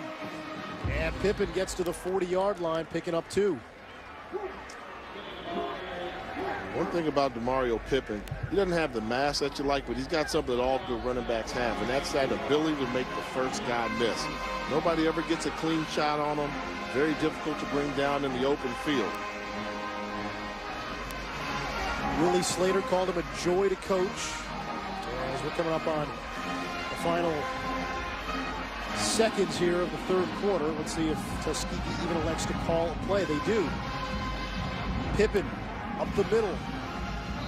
And he's to the 36-yard line, giving 4 more. We have played 3 quarters of the Cramton Bowl here in Montgomery. It is still anybody's game. Tuskegee driving, down just 9. The battle on ESPNU. It's a 9-point game, start of the fourth quarter. 88th annual Turkey Day Classic. Alabama State leading. The Hornets lost some momentum here when starting quarterback Greg Jenkins went down. He broke his wrist. So the 5th-year senior Devin Dominguez came in. He did throw a touchdown on his first pass, but a costly pick here that got Tuskegee right back in this football game. It was at a point in the game where you knew that the Tuskegee offense was having difficulty moving the football, so they decided to bring in a backup quarterback. That's how much the offense was struggling. The defense came up with a big play, and now the defense is feeding off of its energy. It's just a matter of whether or not the Tigers can jumpstart that offense, and they brought in junior backup quarterback Jeremy Williams, and he seems to have provided a spark for this offensive unit. Reggie Barlow wants to win this game. It's the second year you and I have called this game, and I remember last year he was telling us, can't lose to Tuskegee. He said, as a player, he never lost in the Turkey Day Classic. You heard Eddie Robinson, who was in the booth with us a little while ago, former Alabama State linebacker. Never lost the Turkey Day Classic. And I'm sure that feeling is the same on the Tuskegee sideline. They've won 6 of the last 7.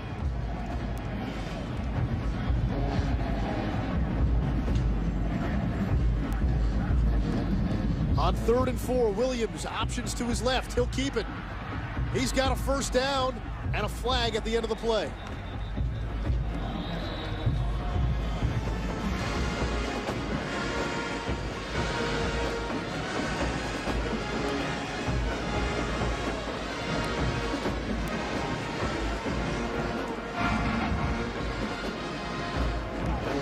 And it's going to be holding against Tuskegee, so this will come back. Offense, 6 to 9, 10 yards, was by the foul, replay, first down. That's the right tackle, Charlie Craig. So now 3rd and 4 will become much longer. And at some point, even if your unit doesn't pick up the first down, if they get close, then if you take a look at the score and you're down by 9, is that when you possibly think about going for it? I think if you get, if you can get it to 4th and less than 2, you take that opportunity to go for it. And that's something you've got to tell your quarterback. Let Jeremy Williams know, hey, you've got to hold on to the football, cannot afford a turnover here.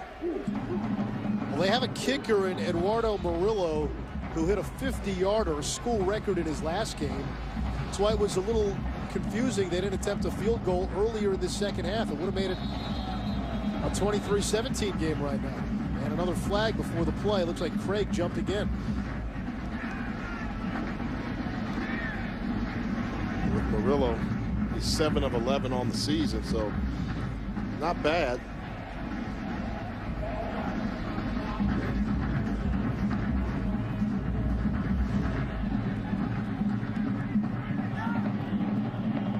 So 3rd and long here for Tuskegee, and they've got to go to the air. Alabama State knows this. Kewan Riley, who's a ball hawk playing safety, already has 1 pick today. Alabama State, 22 interceptions on the season, 37 takeaways at second in the FCS. Williams has time, throws over the middle, finds his man in stride. Colleen Williams, and a huge first down. Tuskegee through the air. Yeah, wow, what a great job by Williams of standing in the pocket. This is just going to be a good old-fashioned seam route. And watch where he connects with this ball. After he gets around the linebacker, looks for him, that ball's thrown perfectly. Not a lot of room for error.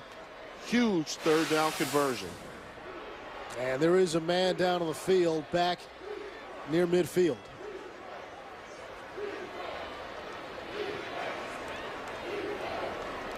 It's 77, the right guard, Darrell Whitfield, the junior from Mobile, Alabama. And while we have a minute, we remind you college football continues Saturday with a pair of games. The All-State game of the week, 3:30 Eastern, Vandy and Wake Forest. Vandy bowl eligible with a win. And then at 7 Eastern, Ole Miss and Mississippi State, the Egg Bowl. That comes your way at 7 Eastern. Houston Nutt, his last game as head coach of the Rebels, out at the end of the season. And Whitfield helped up, but he'll be helped off the field. Well, how about the end of that Vandy Tennessee game from last Saturday, where the officials got the call right, but then because they blew the whistle, which they shouldn't have, the right call ended up being wrong. It was a strange circumstance. If you didn't see the game, Vandy and Tennessee went to overtime. Vandy had the ball first. Jordan Rogers was intercepted. The Tennessee player ran it back for a touchdown. But initially he was ruled down. They reviewed the play, said his knee was not down, went into the end zone, touchdown, game over, that's it. Well, after the game, it was then known that the official blew his whistle when he ruled the player down. So by rule, you blow the whistle, it's a dead ball. You can't challenge the play. At the end of the day, the right call ended up standing, but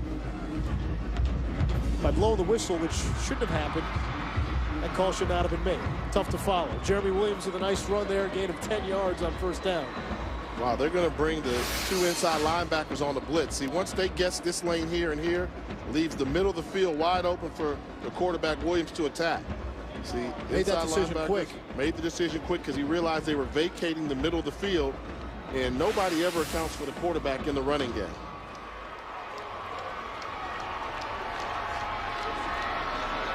Pippen stopped right at the line of scrimmage, maybe got a yard. Carlton Jones leading the pursuit. This has been a good job by Jeremy Williams, showing the leadership, effectively managing the offense. With 13 minutes to go, and you're down by 9, field goal is just fine if you can't get into the end zone. Don't take a chance on any careless throws. Make sure you know where you're going with the football and not chance an interception. 4 wide receivers. And it's a running play. Pippen bounces to the outside. DeMario Pippen into the end zone. Tuskegee right back into this game.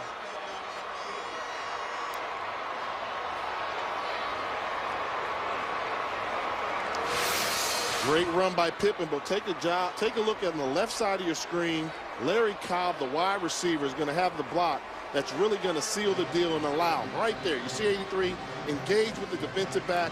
Once he makes that contact and locks him up, Pippen goes almost untouched into the end zone.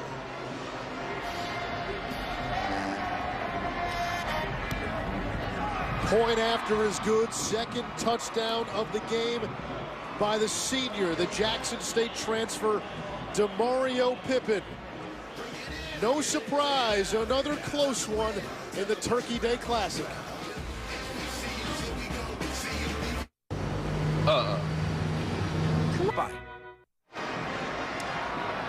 Tuskegee right back into this game. It is 23-21.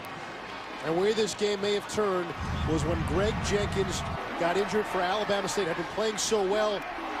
Touchdown pass to Nick Andrews. Runs it in for a score. and then watch this play right here.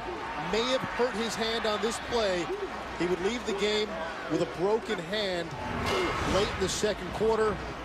And now Devin Dominguez, the fifth-year senior, on homecoming, on senior day, with a chance to go out as a hero for Alabama State and really own this moment. This is what you want as a quarterback. Going into your last game, you don't think, I want to sit there and watch the game from the sidelines the whole game. You go to sleep that night prior to and you say, I hope I get the opportunity. You never wish injury on anybody, but you say, I hope I get the opportunity to play. Well, he's got an opportunity to not only play, but he can shine if he seizes the moment. It's on Dominguez's shoulders to lead his team to victory. They have a 2-point lead. And good special teams coverage by Tuskegee. Alabama State will start just inside its own 20-yard line. When you talk about the lead that Alabama State has, leading by 2, that lead has been evaporating. They don't have that luxury of saying our defense can go and just shut down Tuskegee. Tuskegee has found a spark. So Dominguez is going to go out there and have to put some points on the board in order for his team to win. So Devin Dominguez, he shouldn't be afraid of the stage. He started multiple times this season. In fact, he started Alabama State's last game against Southern. Jenkins came in late, really rallied Alabama State back. Dominguez was a starter for most of last season as well. A run here on first down. This is Clark. Clark's got some room, and he's into the second level, close to the 40. Finally brought down by Allen Singleton. And that would be the biggest assist that you could give Devin Dominguez right now, is to establish the running game. Tim Clark at times showed some great flashes, had some big runs. If they can start to control the line of scrimmage and run the football effectively, that would really assist Devin Dominguez right now.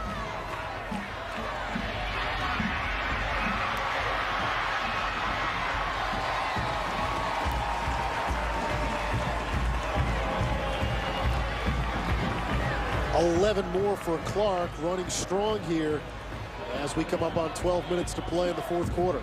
Big number 70, Taron Jones, at 6 feet 7 inches tall, 320 pounds. Dominguez throws it, nearly picked off.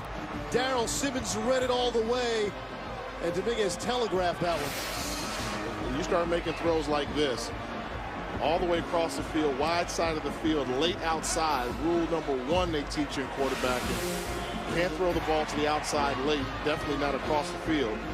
That will change the mindset of the offensive coordinator, Fred Keiss. You make throws like that, and you can expect for them to start running the football. They go back to the ground and back to Clark.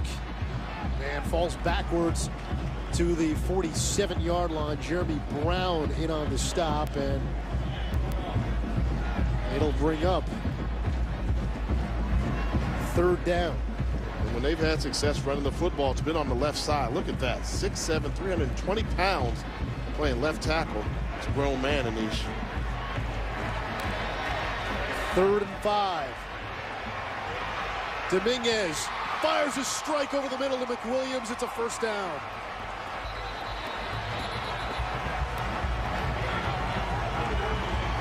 Good job by Dominguez of really stepping into that throw. You said it was a strike. Well, I think he painted the outside corner.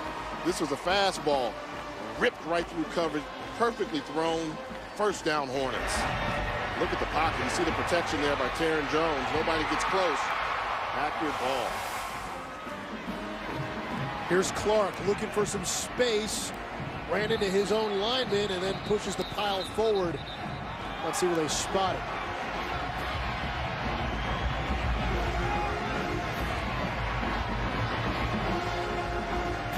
And now Clark down on the field. Slow to get up.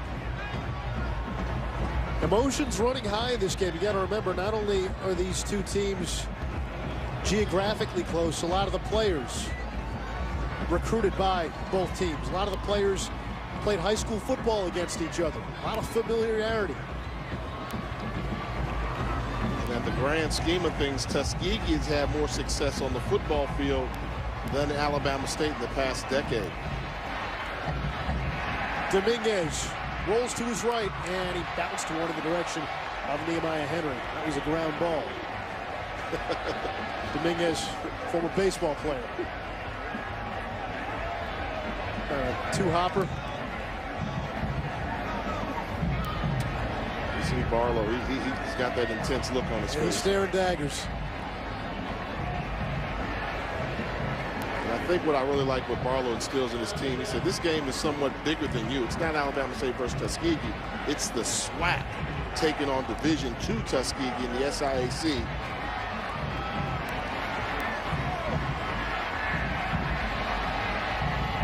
Clark out of the backfield. Makes one man miss, and he's going to be very close to a first down. There is a flag at the end of the play. Yeah, this has got to be on the offensive line. And while that ball was in the air, Tuskegee had sniffed out the screen call. And the Alabama State offensive lineman blocked the linebacker while the ball was in the air when he was coming up to make a play. It is against Alabama State.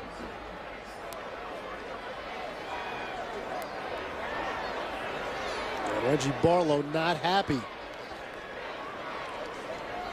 He's watched his team build a 17-0 lead in the first quarter, and then he's seen Tuskegee. Holding. Offense. 13, 10 yards from the previous spot. Replay. Third down. That's John Andrews called for holding. One of 9 seniors on this team. They're going to call it on the wide receiver. Watch the recognition. See, you see 33 comes up. He sees that. And right there, while the ball was in the air, 66, Jared Bush went and actually blocked him in the back. They called a holding downfield, which would be a spot foul. Yeah, it didn't look like Andrews was in on the action, at least on that replay. But going back to the point, Alabama State, if you're just joining us, that's 17-0 at the end of the first quarter. Their offense was moving briskly, in rhythm. And Tuskegee has come all the way back to making a 2-point game. There is a correction on the penalty enforcement. There's holding, but the foul will be forced in the run 10 yards. So that's that spot foul. It happened at the end of the run. Somewhat of a break for Alabama State. So it'll be 3rd and about 10 now. They have to get to the 23-yard line of Tuskegee.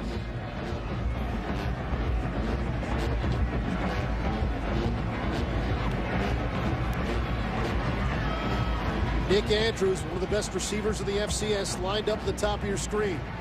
Dominguez rolls right. Andrews was calling for it, throws that way, and it's incomplete. 4th down coming up, and now a decision for Reggie Barlow. You're looking at about a 50-yard kick here. Bobby Wenzig, the Arizona State transfer, 1 for 1 so far this game. Hit from 29 in the first quarter. Long on the season is 48.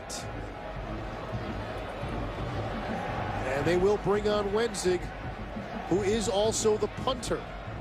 And this is probably maximizing his range. This is going to be about a 50-yard field goal. Should be exactly 50. It's a 50-yarder. He's had 4 kicks blocked this season.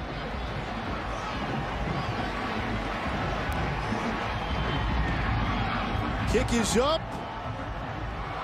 and it is no good.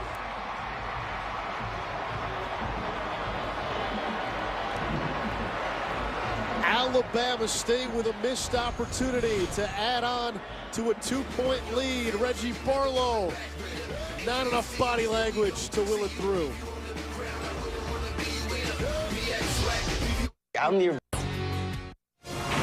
ESPNU College Football presented by McDonald's. I'm loving it. Jay, is that what you pulled up in, or did you show up to the game in that car? That's an open car door with at least a 27-inch television in the door. It's a nice ride. Is he sitting on dubs? I wish. Those are more like 24s, as they say. Not 24s, 24s. Foles. Who's winning this football game right now, Nish? Well, the score says Alabama State. But in the stadium, it says... Well, Tuskegee's got all the momentum. Down 17-0 at one point. They've cut it to a 2-point game. And if Tuskegee loses this game by this margin, we can go back to a call by Willie Slater early in the second half. He had a chance to kick a field goal, decided to go for it on 4th and short, didn't get it. Jeremy Williams, quarterback draw. First down and more. He's close to midfield, down to the 47-yard line. 15 yards. Tuskegee playing with purpose. Quarterback draw. Watch the block by DeMario Pippin. He's the lead blocker. Just go get in the way. Nice block in the secondary, and Jeremy Williams showing you some athleticism from the quarterback position as well. And Anish, I ask the question again. Who's winning this football game in this stadium right now? Well, if it's a matchup between fans, Tuskegee's fans, they're into it. Alabama State, they've been quiet for a while. DeMario Pippin ran into his own man, and he's down after 5 yards. Brandon Slater credited for the tackle. And it's crucial when you've got a game plan that's predicated upon running the football to do most of your damage. First down's important. If you can get more than 3 yards on first down, that's an effective play. It may not be as exciting as you'd like to see, but any coordinator would love taking 2nd and 5 compared to 2nd and 8, 9, 10 yards. Right now, Tuskegee's got momentum. They're rolling with their type of momentum. 98th meeting between these two schools, 83rd in the Turkey Day Classic. Tuskegee trying to win for a 3rd straight year. And Williams lost the football. And this is how you know things are going your way. When the ball's starting to bounce your way, this play was doomed from the start. The timing was not there from the snap, from the initial snap. When the ball snapped, he misses it because he bobbles it on his hip.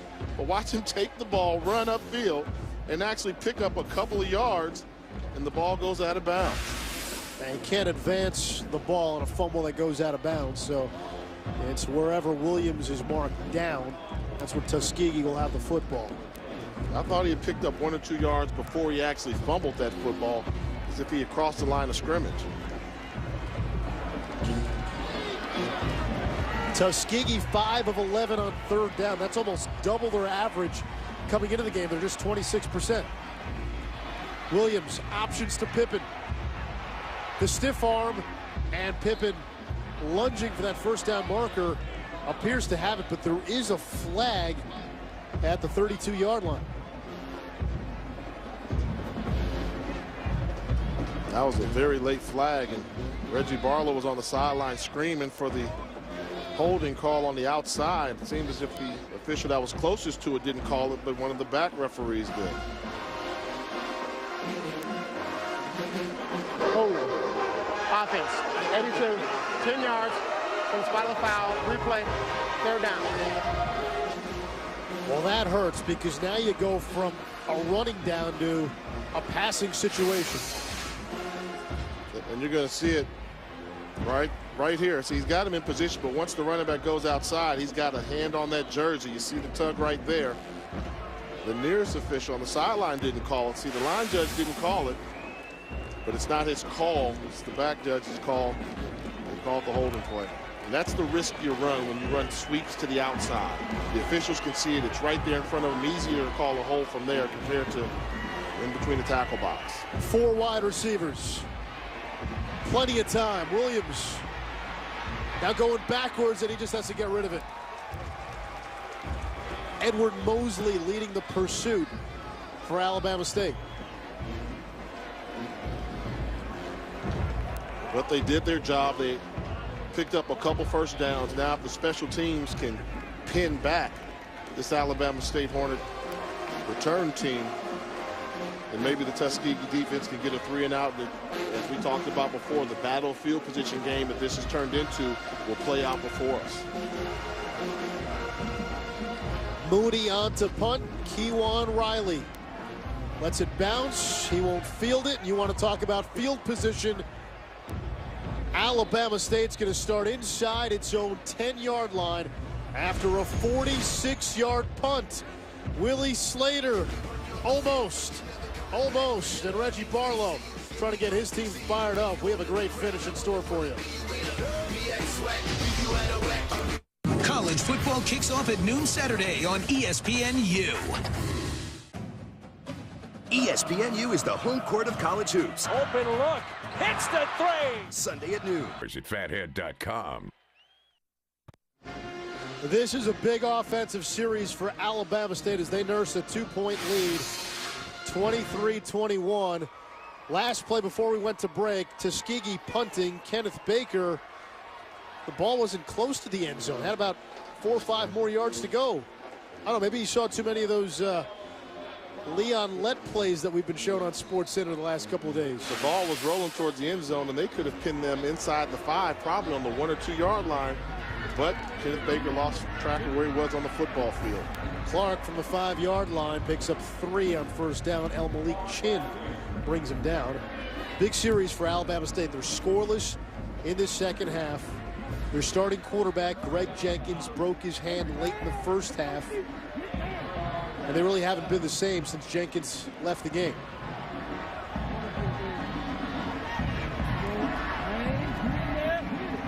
Clark brought down at the 9-yard line, picked up a yard, 3rd down.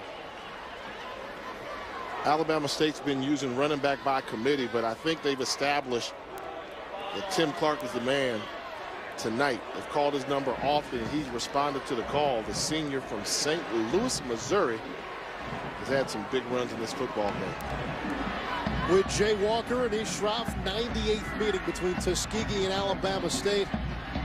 Clark again on 3rd down, nowhere to go. And it's 4th down, a big hold for Tuskegee's defense. And in the battlefield position, when you're backed up that deep, you got to think, I've got to gain at least 20 yards, 2 first downs. What adjustment did Tuskegee make defensively since the first quarter? I think they were able to go more basic when Jenkins left the game. That's been the big key. Even when Jenkins was there, they stopped letting the quarterback hurt him, and this is a beautiful punt. Great punt by Wenzig.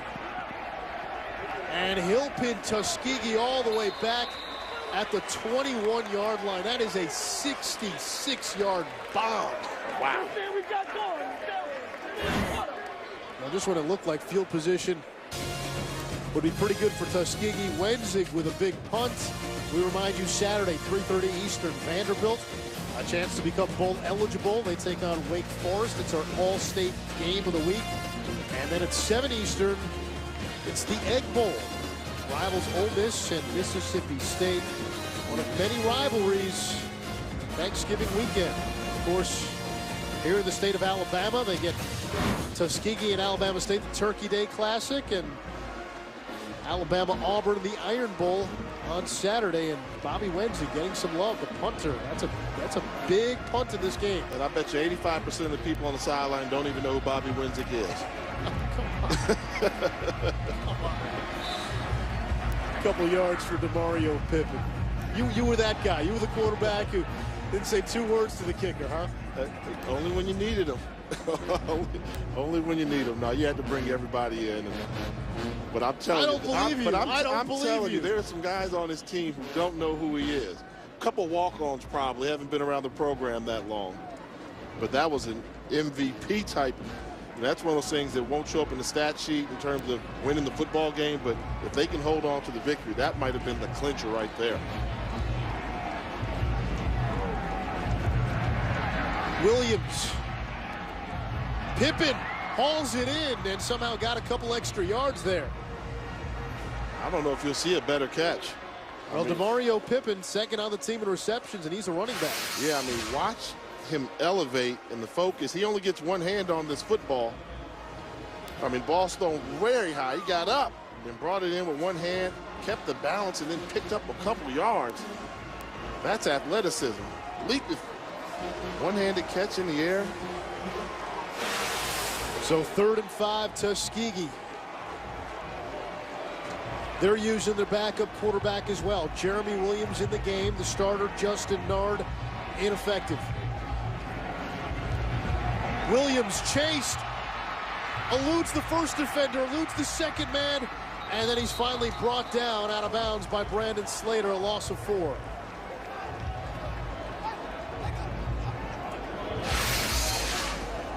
See, they got away with the quarterback draw several times earlier, but this time nowhere to go.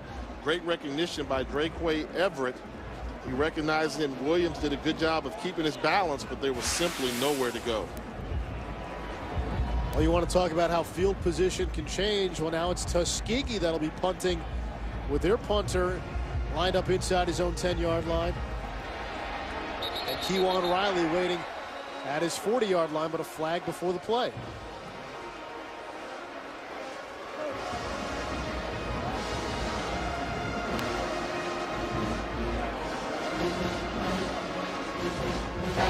False start. Offense. Number 23, 5 yards. Replay. 4th down.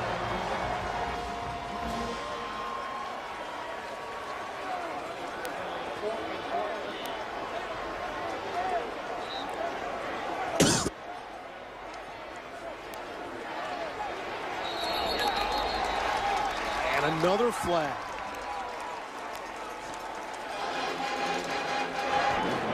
False start. 14. Offense. 5 yards. Replay. 4th down. So the penalties keep coming here for Tuskegee, and as the punter moves back, the return man continues to creep up. Riley now standing at midfield. Kewan Riley is a very dangerous punt returner. Moody's kick, fair catch signal, and Riley retreats inside his own 45 to bring it down. A 43-yard punt, 0 on the return. Alabama State about 3.5 away from holding off Tuskegee here in the Turkey Day Classic.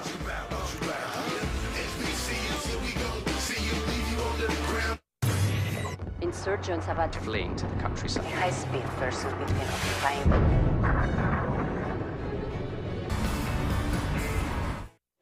It is a big week for rivalries tonight over on ESPN. Texas A&M.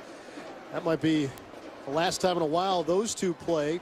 The rivalry in that matchup, the future of that rivalry, I should say, very much up in the air. Arkansas and LSU, national title implications in Baton Rouge, and UCLA with a chance to play for the Pac-12 title. They got to get through USC first. Tim Clark finds a seam. Clark inside the 20, caught from behind by Kevin Fittezy.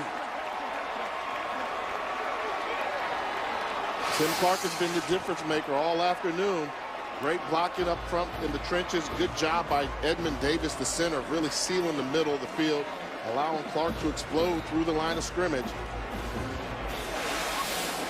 Clark over 100 yards with that last carry, 137 yards.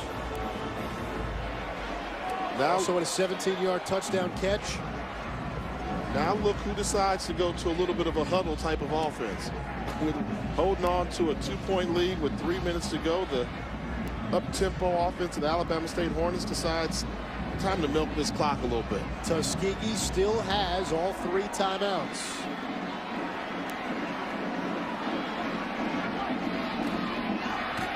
Clark, and stopped right at the line of scrimmage.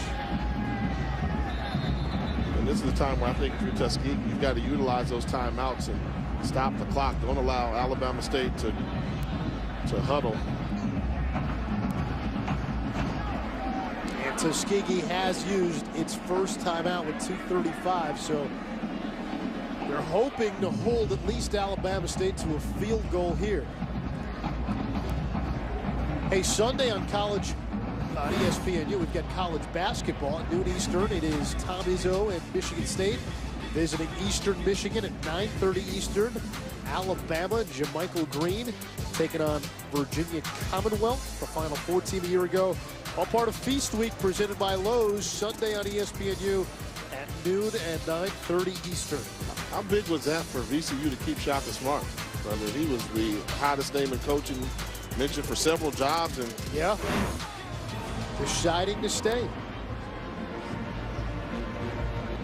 That's one of those conferences in basketball that's kind of under the radar. The CAA, we talk about it in football, but sure. Old Dominion had a terrific season last year. George Mason. You know, that might have been like the original Cinderella in the 2000s. Alabama State, meanwhile, they have lost 12 of the last 15 Turkey Day Classics. Haven't won one since 2008. 2 minutes and 41 seconds away from knocking off Tuskegee. They have a 2-point lead. It's 2nd down and 9. The Golden Tigers of Tuskegee used their first timeout. Still have 2 left. The Alabama State, you've got to continue to run the football. This is John Andrews. The Jets sweep. Andrews. And he appears to have another first down. I like the That is call. a big first down, and that's Nick Andrews' older brother, another senior. I like this call compared to throwing the football where you get the incompletion and you stop the clock. Jet sweep can pick up positive yardage. You get a wide receiver running at full speed across the formation. Find one crease, you can hit them hard for a nice gain, and they picked it up there. And now you put Tuskegee back on their heels again, having to look at clock management and determine when to call a timeout. Yeah, Tuskegee not using a timeout here.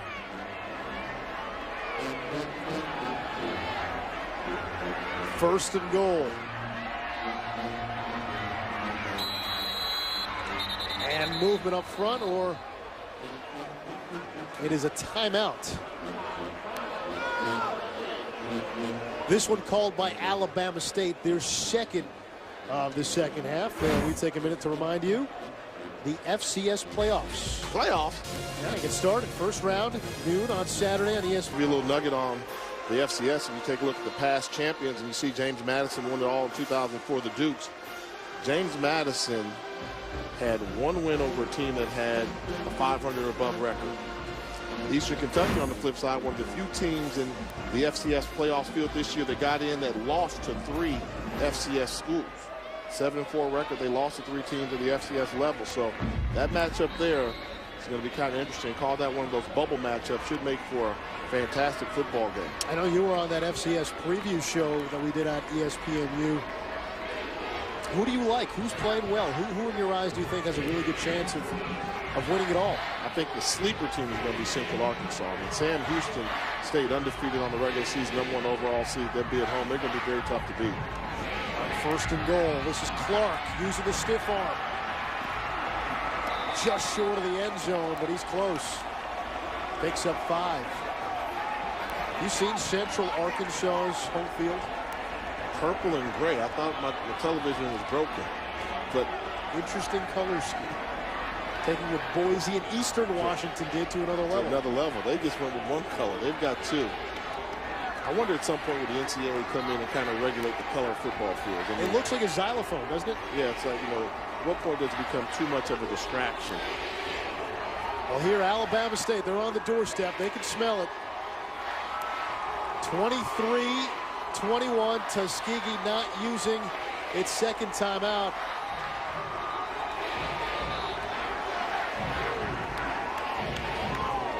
And now some of the Hornets players trying to fire up the crowd as they'll reset the play clock to 25.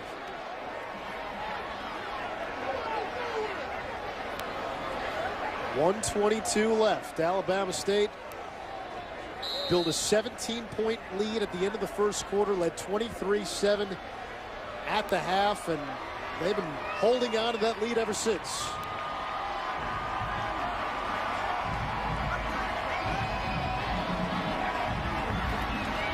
This is Clark into the end zone, and Alabama State is going to win the Turkey Day Classic.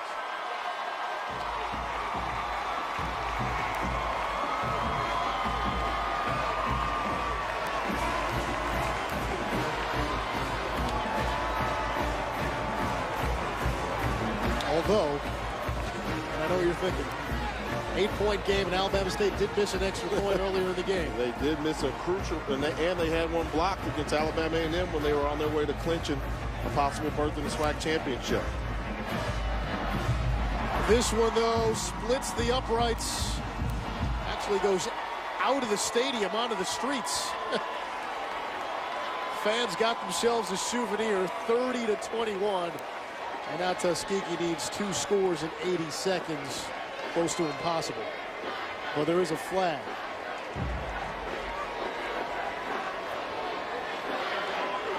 And Greg Jenkins went down with a broken head. Tim Clark really stepped up, and that's Terran Jones, the junior. Missed the early part of the season. Limping off the field.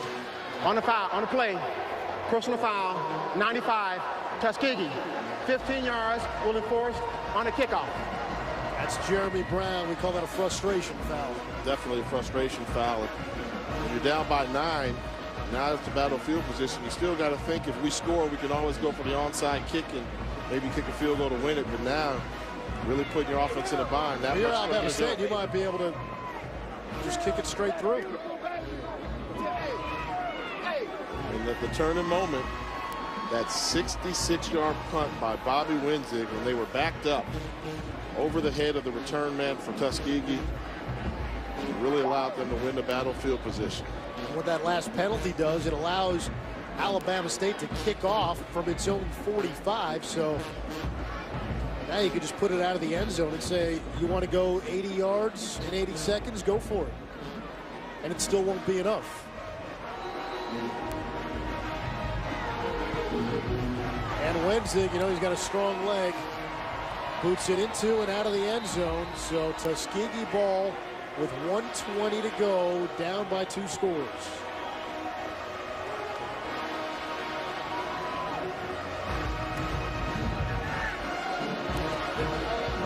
Devin Dominguez, the 5th-year senior, wasn't supposed to play unless the game got out of hand or if the starting quarterback got hurt. Well, Greg Jenkins, the starter, broke his hand in the first half. Dominguez on his first throw hits Tim Clark for a 17-yard touchdown, but then threw a costly pick in the 3rd quarter that Tuskegee ran back for a touchdown. Alabama State is Hollywood 12, 5-yard penalty. And now the frustration foul is really starting to mount on Tuskegee. But Dominguez, listen, he held his team together, didn't give up the lead. And Alabama State about to get its first win in the oldest rivalry in black college football since 2008. And lost 6 of the past 7, 2 straight, 12 of the last 15.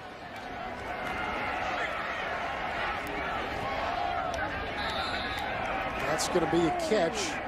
Larry Cobb, gain of 9 yards, clock still ticking.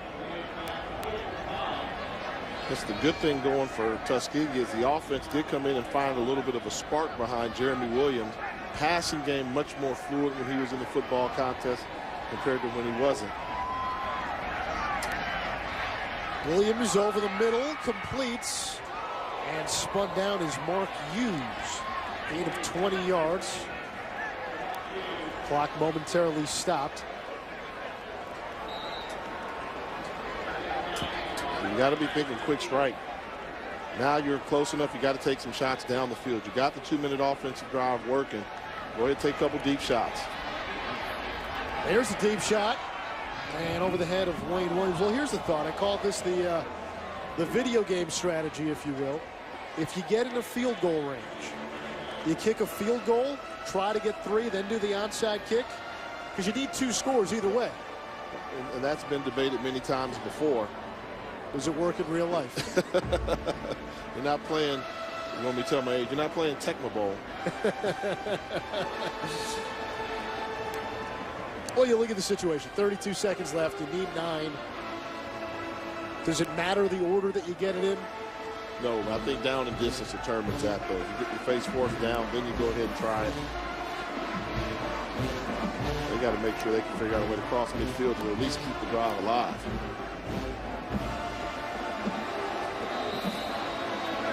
Another whistle. Offense, 16, 5 yards, replay, first down, second down. That's the wide receiver, Mark Hughes. You get the idea, Tuskegee losing a little focus here. You can tell, and that, and also, you know, this is a team that came in not relying on the pass. They fell behind early, were forced to rely on the pass more than they would have, so they're just out of their comfort zone right now. Williams fumbles the snap, and then he's sacked. Carlton Jones, a loss of 7. And a timeout. Tuskegee. Good call by defensive coordinator Cedric Thornton. You got a team that you know is going to throw the football. Don't go to the prevent defense. Apply some pressure. Put them away. and solidify the win.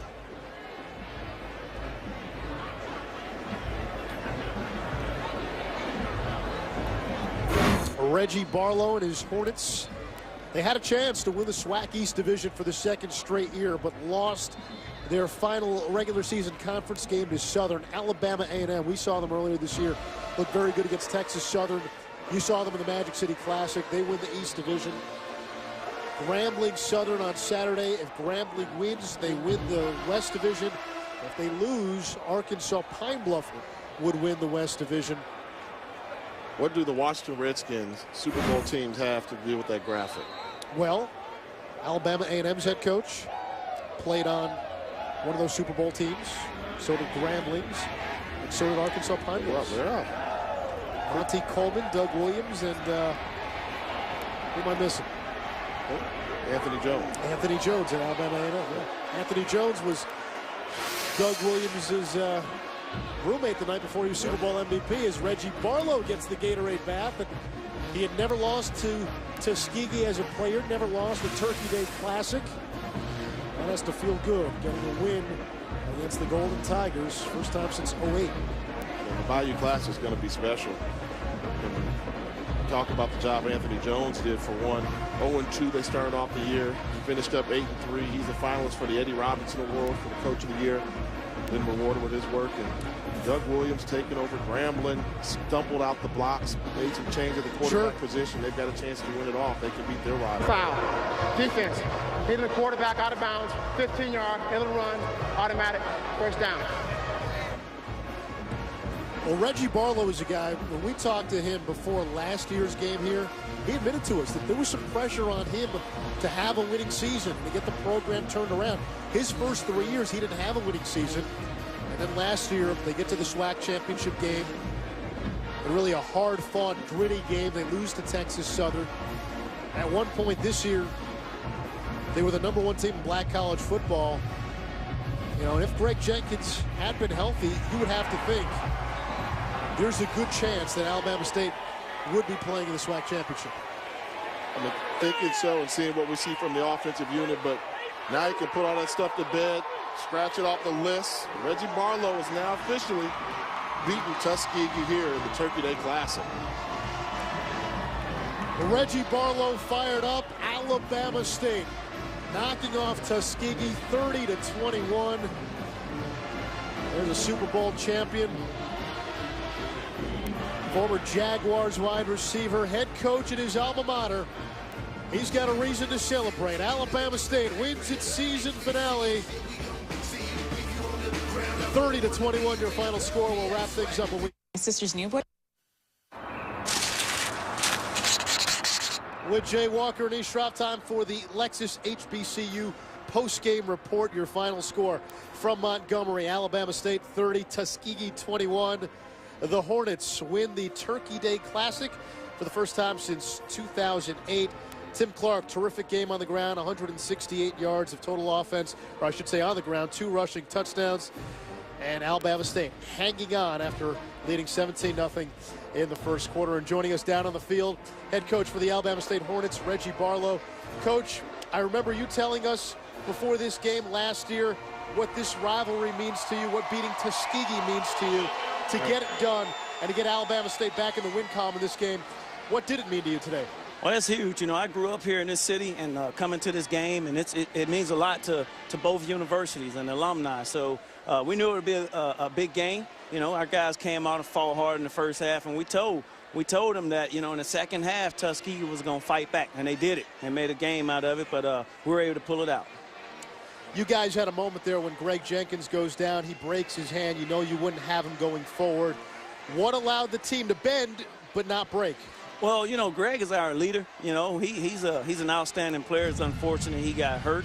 But we relied on Tim Clark, you know, running back, and Devin Dominguez stepped in and kept it solid for us. But, you know, these guys have been fighting all year. They've had guys to step up and make plays for us, and we're just happy to have really good players and that can step up and make plays for us.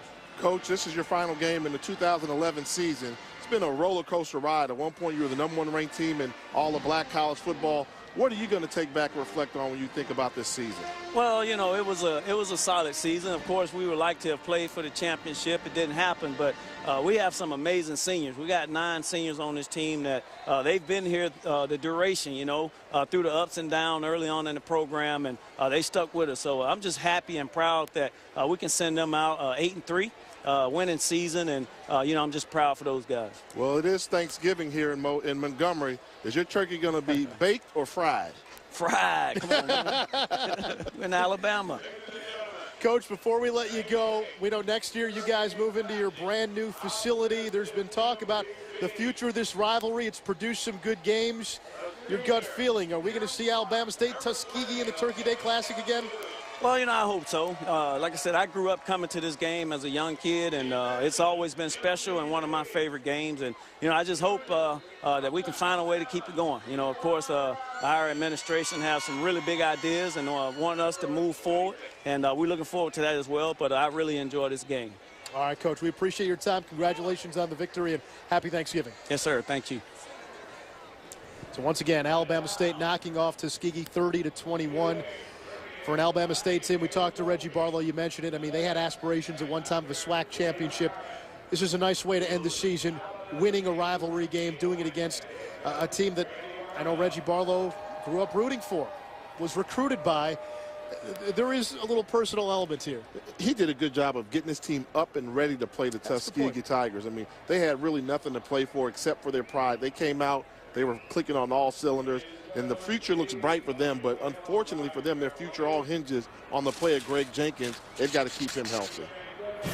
That's the Lexus HBCU post-game report. Once again, our final score from the Cramton Bowl. Alabama State 30, Tuskegee 21. For Jay Walker, I'm Anish Shroff, for our entire ESPN crew, happy Thanksgiving. Now let's get you to film room.